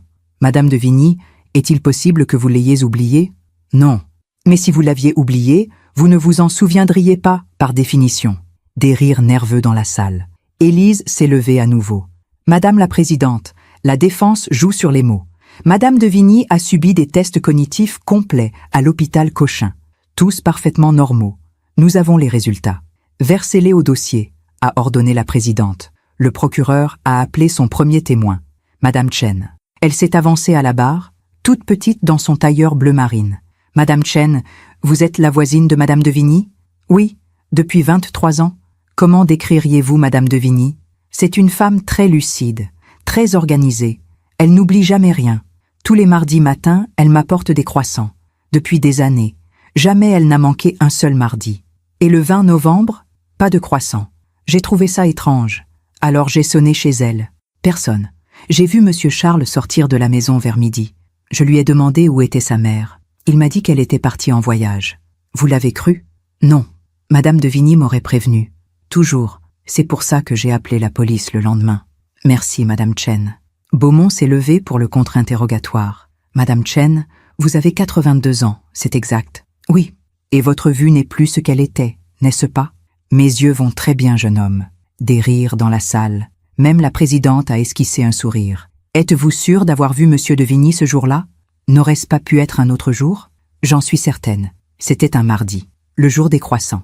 Beaumont a abandonné. Le procureur a ensuite appelé le docteur Moreau. Docteur, vous avez examiné Madame de Vigny à son arrivée aux urgences? Oui. Elle était dans un état critique. Déshydratation sévère, insuffisance rénale aiguë, hypothermie. Combien de temps sans eau pour atteindre cet état? Au moins 72 heures, peut-être plus. Aurait-elle pu s'enfermer elle-même par accident? Non. La porte était verrouillée de l'extérieur. Impossible de le faire de l'intérieur. Avez-vous observé des signes de démence ou de confusion chez Madame de Vigny? Aucun. Au contraire. Elle était remarquablement lucide pour quelqu'un qui venait de frôler la mort. Merci, docteur. Puis ce fut au tour de Maître Dubois, le notaire. Maître Dubois, parlez-nous du testament de Monsieur Pierre de Vigny. Pierre de Vigny a établi un testament 10 jours avant sa mort. Il y incluait une clause très spécifique concernant la maison familiale. Quelle clause? Si son épouse, Oriane de Vigny, décédait de mort non naturelle dans les 10 ans suivant son propre décès, la maison n'irait pas à leur fils, Charles, mais à une fondation caritative. Des murmures dans la salle. Pourquoi une telle clause? Monsieur de Vigny était très explicite. Il voulait protéger son épouse. Il craignait que son fils... Dubois a hésité. Il craignait que son fils ne voie la maison comme un actif à récupérer plutôt que comme le foyer de sa mère. Ces 10 ans sont-ils écoulés? Oui. Monsieur de Vigny est décédé il y a 8 ans et 2 mois. La clause n'est donc plus active. Le procureur s'est tourné vers le jury. En d'autres termes, Charles de Vigny a attendu que la clause protectrice expire pour agir. Ce n'est pas un accident, c'est un calcul. L'après-midi, ce fut au tour de la défense de présenter ses témoins. Le docteur Valentin a été appelé à la barre. C'était un homme d'une 50aine d'années, aux cheveux gominés, au costume trop voyant. Il a juré qu'il m'avait examiné en septembre, qu'il avait constaté des signes de confusion, qu'il m'avait prescrit un traitement. Et Madame de Vigny vous a dit quoi, exactement? Elle se plaignait d'oublier des choses, de se perdre parfois dans son propre quartier. C'est faux, ai-je crié depuis ma place. La Présidente a frappé son marteau. Madame de Vigny, s'il vous plaît. Élise m'a serré le bras. Laissez-moi faire, a-t-elle murmuré. Elle s'est levée pour le contre-interrogatoire, les yeux brillants. Docteur Valentin, où exercez-vous? J'ai un cabinet à Neuilly. L'adresse exacte? Avenue Charles de Gaulle. Numéro? Je ne me souviens plus exactement. Normal, parce que vous n'avez pas de cabinet à Neuilly, n'est-ce pas? Un silence. Nous avons vérifié, a continué Élise. Il n'existe aucun docteur Valentin enregistré à l'ordre des médecins d'Île-de-France. La salle a explosé. Silence! A crié la Présidente. Valentin était devenu livide. Docteur Valentin, ou quel que soit votre vrai nom, Combien Charles de Vigny vous a-t-il payé pour produire ce faux témoignage? Je refuse de répondre. Vous risquez 5 ans de prison pour faux témoignage et usurpation de titre. Je vous conseille de répondre.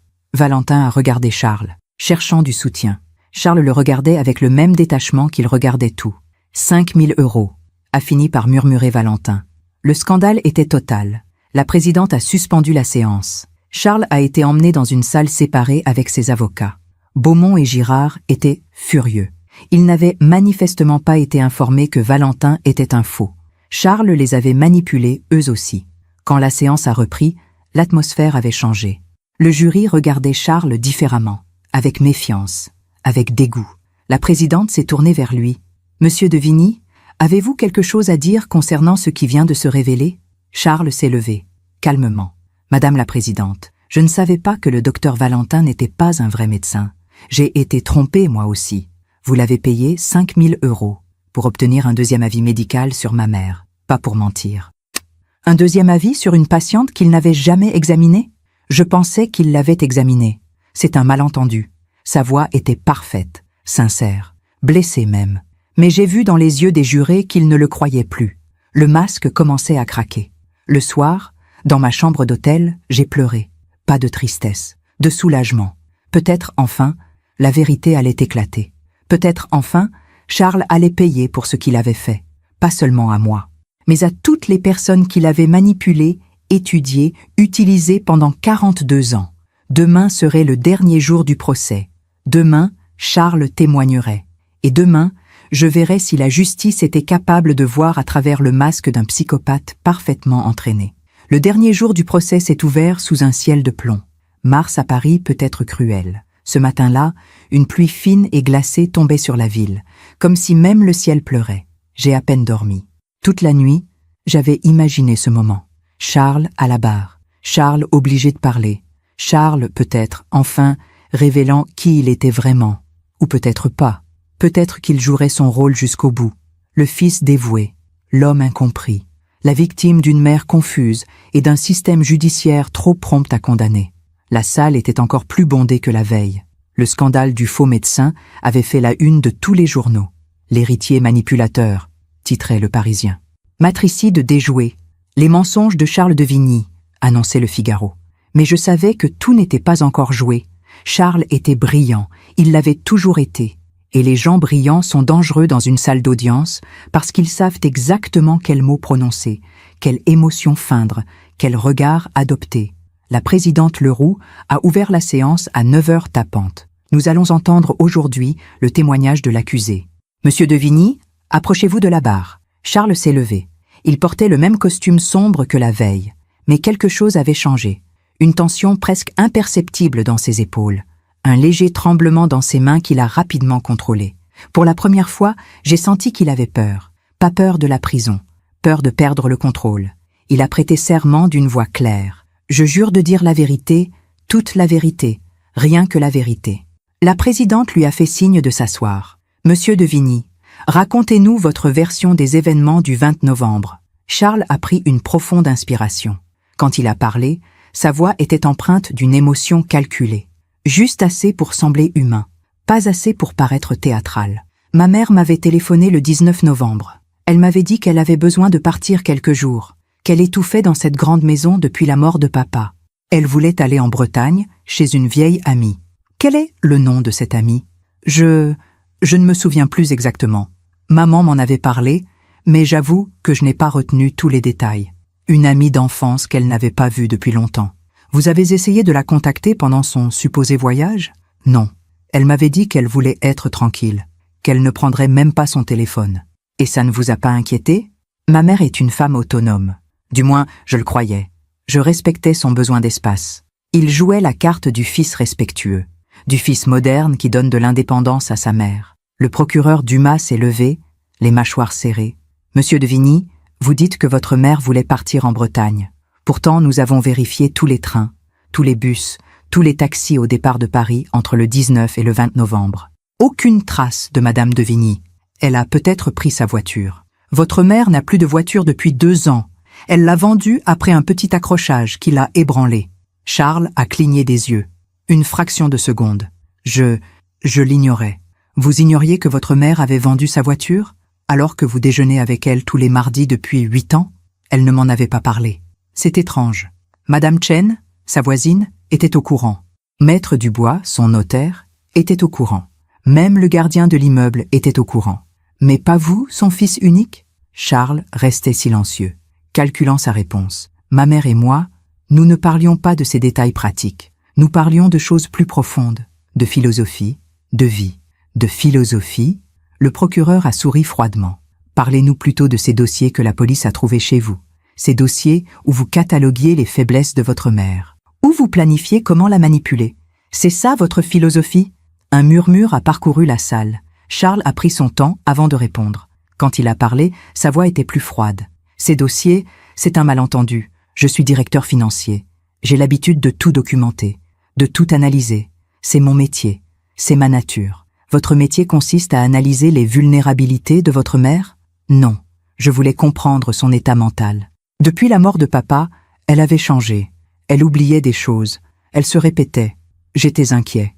Je notais ses observations pour pouvoir en parler avec un médecin si nécessaire. Un médecin comme le docteur Valentin? Le faux médecin que vous avez payé? Je vous l'ai dit hier. J'ai été trompé par cet homme. Je suis une victime, moi aussi. Une victime qui a payé 5 000 € en liquide pour un faux diagnostic? J'ai été naïf. Le procureur a secoué la tête, incrédule. Monsieur de Vigny, parlons du 20 novembre. Vous étiez à la maison ce jour-là? Oui, je suis venu comme tous les mardis. Et la maison était vide. J'ai pensé que maman était partie comme elle l'avait dit. J'ai vérifié que tout allait bien et je suis reparti. Vous n'êtes pas descendu à la cave? Non. Pourquoi serais-je descendu à la cave? Pourtant, vos empreintes digitales sont sur le verrou de la despensa. Un silence. Je suis peut-être descendu il y a quelques semaines pour chercher de vieux documents de papa. Le verrou a été actionné le 20 novembre. Les analyses le confirment. C'est impossible. Vous niez avoir enfermé votre mère? Bien sûr que je nie. C'est grotesque. Pourquoi aurais-je fait une chose pareille? Pour 3 millions d'euros. Le procureur a alors sorti un document, un relevé bancaire. Monsieur de Vigny, vous avez des dettes importantes, n'est-ce pas? Charles s'est raidi. J'ai quelques engagements financiers, rien d'inhabituel pour quelqu'un dans ma position. 400 000 € de dettes, des prêts personnels, des marges de crédit épuisées, une hypothèque sur votre appartement que vous ne pouvez plus rembourser. La situation bancaire est difficile pour tout le monde ces temps-ci. Et pourtant, vous continuez à vivre largement au-dessus de vos moyens. Vêtements de luxe, restaurants étoilés, voyages. J'ai un certain standing à maintenir pour mon travail. Un standing financé par des dettes que vous ne pouvez pas rembourser, à moins d'hériter d'un hôtel particulier avenue Foch. Charles a serré les mâchoires. Ma situation financière ne prouve rien. Au contraire, elle prouve que vous aviez un mobile de 3 millions d'euros. Élise s'est levée. C'était son tour de contre-interroger Charles. Elle s'est approchée de la barre, ses talons claquant sur le parquet. Monsieur de Vigny, parlons de votre enfance. Charles a froncé les sourcils, surpris par ce changement de direction. Mon enfance? Quel rapport? Répondez à la question. Comment décririez-vous votre enfance? Normale, heureuse. J'avais tout ce dont j'avais besoin. Aviez-vous des amis? Quelques-uns. Pouvez-vous nous donner des noms? Un silence. C'était il y a longtemps. Vous n'avez aucun ami d'enfance dont vous vous souvenez du nom? Nous avons déménagé plusieurs fois. J'ai perdu le contact. C'est faux. Vous avez vécu toute votre enfance dans la même maison avenue Foch. Vous êtes allé au même lycée, Louis le Grand, de la 6e à la terminale. Charles ne répondait pas. La vérité, monsieur de Vigny, c'est que vous n'aviez pas d'amis, n'est-ce pas? J'étais solitaire. Je préférais étudier. Vous étiez solitaire parce que vous étiez incapable de former de véritables liens. Objection. Maître Beaumont s'était levé. La défense psychanalyse l'accusé. Objection rejetée, a dit la présidente. La personnalité de l'accusé est pertinente. Continuez, maître Fournier. Élise a sorti un autre document. Nous avons retrouvé Sandrine Petit, votre ex-petite amie. Le visage de Charles s'est figé. Elle a accepté de témoigner. Voulez-vous que je l'appelle à la barre? Ou voulez-vous nous dire vous-même pourquoi elle vous a quitté? C'était une relation qui ne fonctionnait pas. C'est tout. Elle dit que vous étiez terrifiant. Qu'au début vous étiez parfait, charmant, attentionné. Mais que peu à peu, elle a réalisé que c'était un jeu, que vous imitiez l'amour sans jamais le ressentir. C'est son interprétation. Elle dit qu'un soir, elle a pleuré après avoir appris la mort de sa grand-mère. Vous savez ce que vous lui avez dit? Charles ne répondait pas. Élise a lu le témoignage de Sandrine. Il m'a regardé pleurer pendant 5 minutes sans bouger. Puis il m'a demandé « Combien de temps ça va durer ? J'ai un dîner important demain. J'ai besoin que tu sois présentable. » Des exclamations choquées dans la salle. Ce n'est pas... Je ne me souviens pas avoir dit ça. Elle a aussi parlé du chat de Madame Beaumont. Vous vous souvenez? Le chat blessé quand vous aviez 11 ans? Charles est devenu très pâle. Sandrine dit qu'un soir, vous lui avez raconté cette histoire. Vous lui avez dit que vous aviez cassé la patte du chat, pour voir comment il réagirait, pour voir combien de temps il mettrait à cesser de miauler. Elle ment. Pourquoi mentirait-elle? Elle n'a rien à gagner. Parce qu'elle est ta mère! Parce qu'elle m'en veut de l'avoir quittée! Pour la première fois, Charles avait haussé le ton. Pour la première fois, il perdait son calme. « C'est vous qui l'avez quittée, ou c'est elle ?» a demandé Élise calmement. C'était d'un commun accord. Elle dit que vous l'avez manipulée pendant 6 mois, que vous avez progressivement retiré toute affection jusqu'à ce qu'elle craque et rompe elle-même, pour que socialement, vous ne soyez pas le méchant. Charles respirait plus vite maintenant. Ses mains tremblèrent légèrement. « Vous ne savez rien. Vous ne savez rien de moi. Au contraire, nous savons exactement qui vous êtes. Un psychopathe. » Objection. Beaumont était debout. Aucun diagnostic officiel n'a été établi. Nous avons un rapport psychiatrique, a répondu Élise en sortant un dossier épais. Établi par le docteur Laurent, psychiatre expert auprès des tribunaux. Voulez-vous que je le lise? La présidente a hoché la tête. Élise a ouvert le dossier. Charles de Vigny présente tous les critères diagnostiques du trouble de la personnalité antisociale. Absence d'empathie, manipulation systématique, incapacité à former des liens émotionnels authentiques, vision instrumentale des relations humaines, absence de remords. Elle a levé les yeux vers Charles. Vous ne ressentez rien, n'est-ce pas? Même maintenant. Même en sachant que vous avez failli tuer votre mère, vous ne ressentez rien. Charles la regardait. Et dans ce regard, j'ai vu quelque chose se briser. Non pas du remords, mais de la rage. Une rage froide, pure, terrifiante. Vous voulez savoir ce que je ressens? Sa voix était devenue différente, plus dure. Je ressens de la frustration d'être jugé par des gens qui ne comprennent rien. Expliquez-nous. Vous parlez d'empathie comme si c'était une vertu. Mais l'empathie rend faible. L'empathie fait pleurer les gens pour des chatons sur Internet pendant que des millions de gens meurent de faim. L'empathie est irrationnelle. Donc, vous n'en avez pas. Je n'en ai pas besoin. Je vois le monde tel qu'il est, sans le filtre des émotions stupides. Les gens sont des ressources, les relations sont des transactions. C'est la vérité que personne n'ose admettre. Le masque était tombé, complètement. Et votre mère? C'est aussi une ressource? Charles m'a regardé. Pour la première fois depuis le début du procès, il m'a vraiment regardé. Ma mère est une vieille femme qui s'accroche à une maison trop grande pour elle. Une maison qui vaut 3 millions d'euros. Une maison qui me revient légalement. J'ai attendu 8 ans. J'ai été patient. J'ai joué le jeu. Les déjeuners du mardi. Les conversations insipides. Les « je t'aime maman ». Tout ça pourquoi? Pour qu'elle refuse de signer des papiers qui ne changeraient rien à sa vie. Donc, vous l'avez enfermée. Je l'ai placée là où elle ne pouvait plus être un obstacle. La salle était figée. Personne ne respirait. Vous admettez l'avoir enfermée? Charles a semblé réaliser ce qu'il venait de dire. Il a essayé de se rattraper. Non, c'est vous qui me faites dire des choses. Vous venez d'avouer, devant cette cour, devant tous ces témoins. Je ne voulais pas... Je voulais juste... Vous vouliez juste quoi? La laisser mourir. Charles s'est tu. Son visage s'est refermé. Le masque essayait de revenir, mais il était trop tard. Tout le monde avait vu. Tout le monde avait entendu. Le monstre derrière le fils parfait. La présidente a suspendu la séance. Charles a été reconduit dans une salle à part. Dans le couloir, Élise m'a serré dans ses bras. C'est fini, Oriane. Il vient de s'auto-condamner. J'aurais dû me sentir soulagée, victorieuse même, mais je me sentais juste vide. Comme si en voyant Charles révéler sa vraie nature, j'avais perdu définitivement l'illusion que j'avais portée pendant 42 ans. L'illusion que mon fils était humain. Les plaidoiries finales ont eu lieu l'après-midi.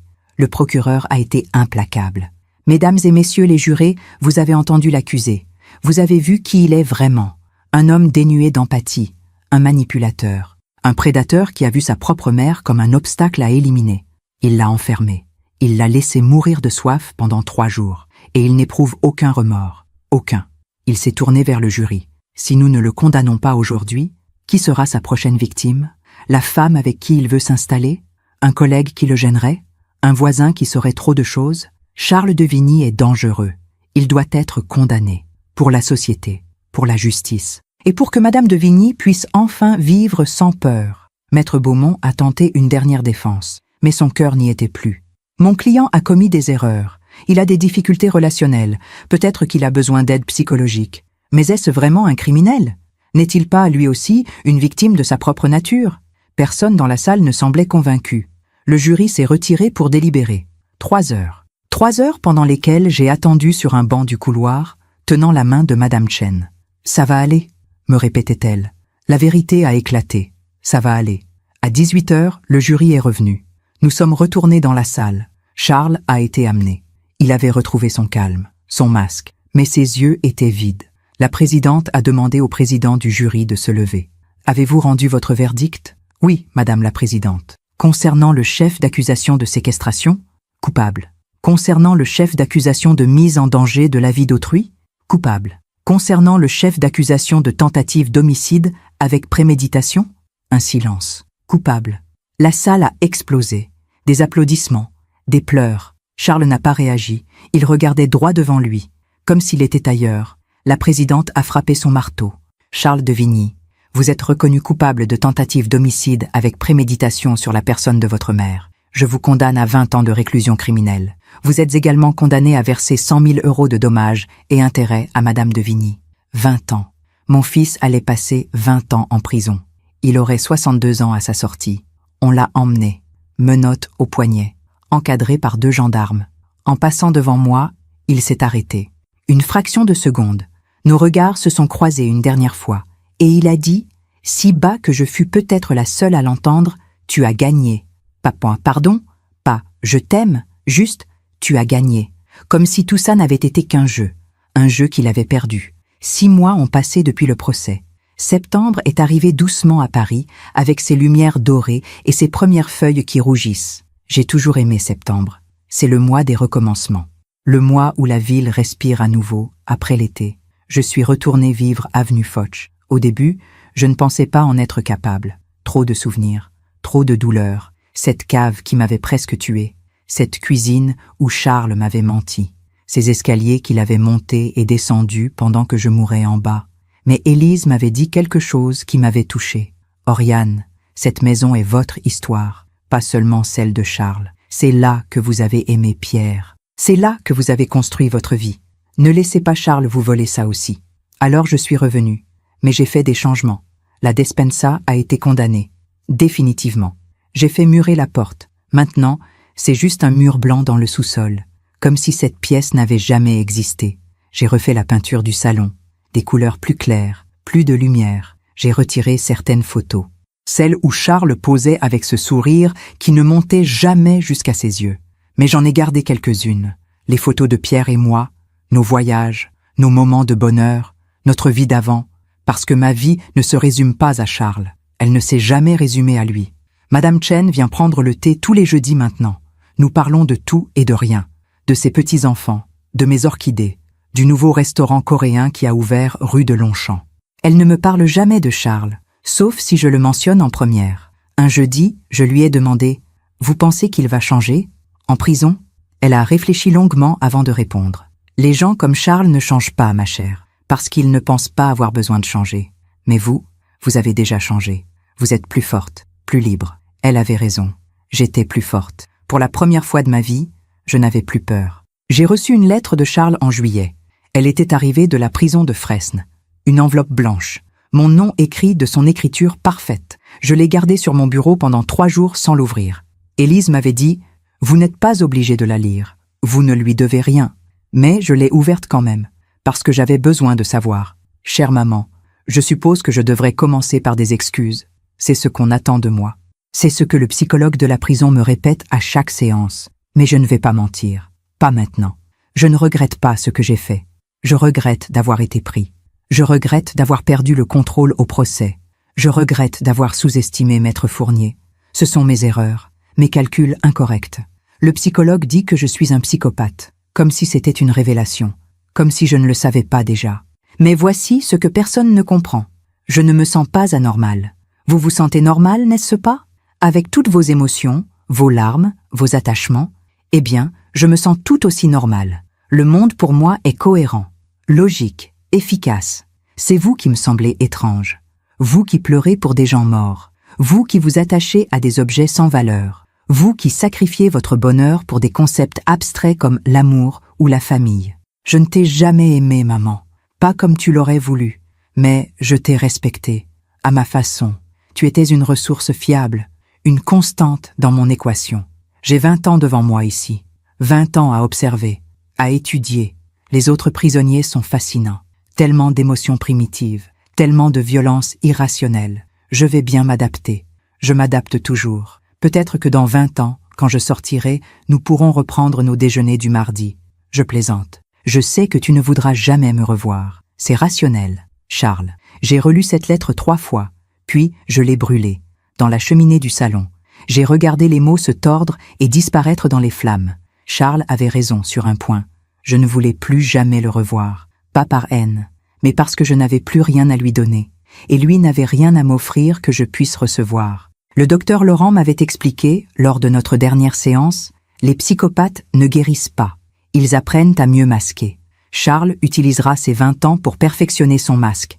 Il étudiera les autres prisonniers. Il lira. Il s'adaptera. Quand il sortira, il sera encore plus dangereux. Alors pourquoi le libérer un jour? Parce que notre système judiciaire croit en la rédemption, même quand elle est impossible. Et moi, est-ce que je vais guérir? Il avait souri doucement. Vous, Oriane, vous êtes déjà en train de guérir, parce que vous pouvez ressentir, vous pouvez pleurer, vous pouvez pardonner. Pas à Charles, peut-être, mais à vous-même. Je ne suis pas allé voir Charles en prison. Beaucoup de gens m'ont demandé pourquoi. Des journalistes, des connaissances bien intentionnées. Même mon propre notaire. C'est toujours votre fils, m'avait dit Maître Dubois. Non, avais-je répondu calmement. Charles de Vigny est un étranger qui porte le nom de mon fils. Le vrai Charles, celui que j'aimais, n'a jamais existé. C'était une projection, une illusion. Accepter cette vérité m'avait pris des mois. Mais maintenant que je l'avais acceptée, je pouvais respirer. J'ai commencé à donner de mon temps à une association, Aide aux victimes de violences familiales. 2 après-midi par semaine, j'écoute des femmes raconter leurs histoires. Des histoires de maris violents, de fils manipulateurs, de pères toxiques. Je ne dis pas grand-chose. Je ne donne pas de conseils. J'écoute. Parce que parfois, être entendu suffit. Parfois, savoir qu'on n'est pas folle suffit. Une femme m'a dit, il y a quelques semaines, « Merci, merci de me croire. » Et j'ai compris que c'était ça, ma mission maintenant. Croire les victimes, même quand, surtout quand, leur agresseur porte un masque parfait. Les saisons ont continué leur ronde. L'automne est arrivé, puis l'hiver, puis le printemps. La vie a repris son cours, lentement, comme une rivière qui retrouve son lit après une crue. J'ai recommencé à sortir, à voir des amis, à aller au théâtre. J'ai même accepté une invitation à dîner de Jean-Michel, un ami de Pierre, un veuf lui aussi. Nous avons parlé de nos vies, de nos deuils, de nos espoirs. Ce n'était pas de l'amour, pas encore, peut-être jamais, mais c'était de la compagnie, de la douceur, de l'humanité. Tout ce que Charles n'avait jamais pu m'offrir. 1 an après le procès, j'ai fait quelque chose que je n'aurais jamais imaginé faire. J'ai écrit un livre, pas pour l'argent, pas pour la célébrité, pour témoigner. Je l'ai intitulé « Le fils que je n'ai jamais connu ». Élise m'a aidé à trouver un éditeur. Le livre est sorti en septembre. Il racontait tout. Mon mariage avec Pierre, la naissance de Charles, les signes que j'avais ignorés, la cave, le procès, la reconstruction. Les critiques ont été excellentes, mais surtout, j'ai reçu des centaines de lettres, des mères qui reconnaissaient leur propre histoire dans la mienne, des femmes qui avaient fermé les yeux sur les comportements inquiétants de leurs enfants, des victimes qui n'osèrent pas parler parce que c'est de la famille. Une lettre en particulier m'a bouleversée. Chère Madame de Vigny, je m'appelle Claire. J'ai 43 ans. Mon fils a 17 ans. En lisant votre livre, j'ai reconnu Charles dans mon fils. L'absence d'empathie, la manipulation, le masque parfait à l'extérieur. Grâce à vous, j'ai eu le courage de consulter un psychiatre. Mon fils a été diagnostiqué avec un trouble de la personnalité antisociale. Il commence une thérapie. Je ne sais pas si ça aidera. Le psychiatre dit que les chances sont minces. Mais au moins, maintenant, je vois. Je ne ferme plus les yeux. Vous m'avez sauvé la vie. Peut-être même celle de mon fils. Merci. Claire. J'ai pleuré en lisant cette lettre. Pas de tristesse, de soulagement. Si mon histoire pouvait sauver ne serait-ce qu'une seule personne, alors tout ce que j'avais vécu n'avait pas été vain. Hier, c'était un mardi. Le premier mardi depuis le procès où je n'ai pas pensé à Charles avant midi. J'ai préparé un gratin dauphinois, le préféré de Pierre. J'ai mis la table avec la porcelaine de Limoges. J'ai invité Madame Chen, Jean-Michel et Élise. Nous avons parlé, ri, partagé. À un moment, Élise a levé son verre. À Oriane, à sa force, à sa renaissance. Tout le monde a trinqué. Et moi, j'ai levé mon verre vers le ciel, vers Pierre, où qu'il soit. Merci de m'avoir protégé, ai-je murmuré, même après ta mort. Ce soir, je suis seule dans le salon. Les fenêtres sont ouvertes. Une brise douce fait danser les rideaux. J'entends Paris vivre, les voitures, les rires des passants, la vie qui continue. Je regarde une vieille photo de Pierre et moi. Nous avions 30 ans.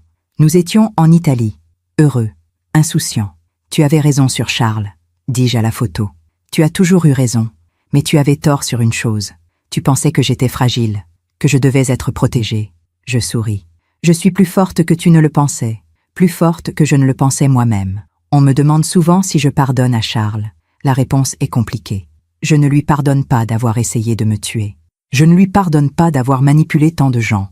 Je ne lui pardonne pas d'être ce qu'il est sans même le regretter. Mais je me pardonne. Je me pardonne d'avoir été aveugle. Je me pardonne d'avoir voulu croire en un fils qui n'existait pas. Je me pardonne d'avoir été humaine. Dans quelques années, Charles sortira de prison. Il aura 62 ans. Peut-être cherchera-t-il à me contacter, peut-être pas. S'il le fait, je ne répondrai pas. Non pas par vengeance, mais parce que j'ai compris quelque chose de fondamental. On ne peut pas aimer quelqu'un qui ne sait pas ce qu'est l'amour. On ne peut pas sauver quelqu'un qui ne pense pas avoir besoin d'être sauvé. On peut juste se sauver soi-même. Et c'est ce que j'ai fait. La nuit tombe sur Paris. Je vais au jardin. Mes orchidées ont fleuri. Des fleurs blanches, délicates, parfaites. Je les arrose doucement. Vous voyez, leur dis-je, même après l'obscurité, on peut refleurir. Une voisine passe dans la rue. Elle me salue. Bonsoir, Madame de Vigny. Belle soirée, n'est-ce pas? Magnifique, je réponds en souriant. Et je le pense vraiment. Parce que pour la première fois depuis des années, peut-être depuis toujours, je ne vis plus dans la peur. Je ne vis plus dans le déni. Je vis, simplement, pleinement, librement. Si mon histoire vous a touché, si elle a résonné dans votre cœur, je vous demande une chose, ne fermez jamais les yeux sur la violence, sur la manipulation, sur les signes qui vous disent que quelque chose ne va pas, parce que la vérité, aussi douloureuse soit-elle, est toujours préférable au mensonge, parce que personne ne devrait avoir à survivre à 3 jours dans une cave pour enfin voir clair, parce que l'amour véritable n'enferme pas, il libère. Merci de m'avoir écouté jusqu'au bout. Si cette histoire a touché votre cœur, abonnez-vous et activez la cloche pour entendre d'autres femmes qui ont transformé la douleur en sagesse. Chaque jour, une femme, une leçon de vie. Partagez cette histoire avec quelqu'un que vous aimez. Parfois, une histoire change toute une journée. Que Dieu vous bénisse et à très bientôt. Oriane de Vigny, Paris, septembre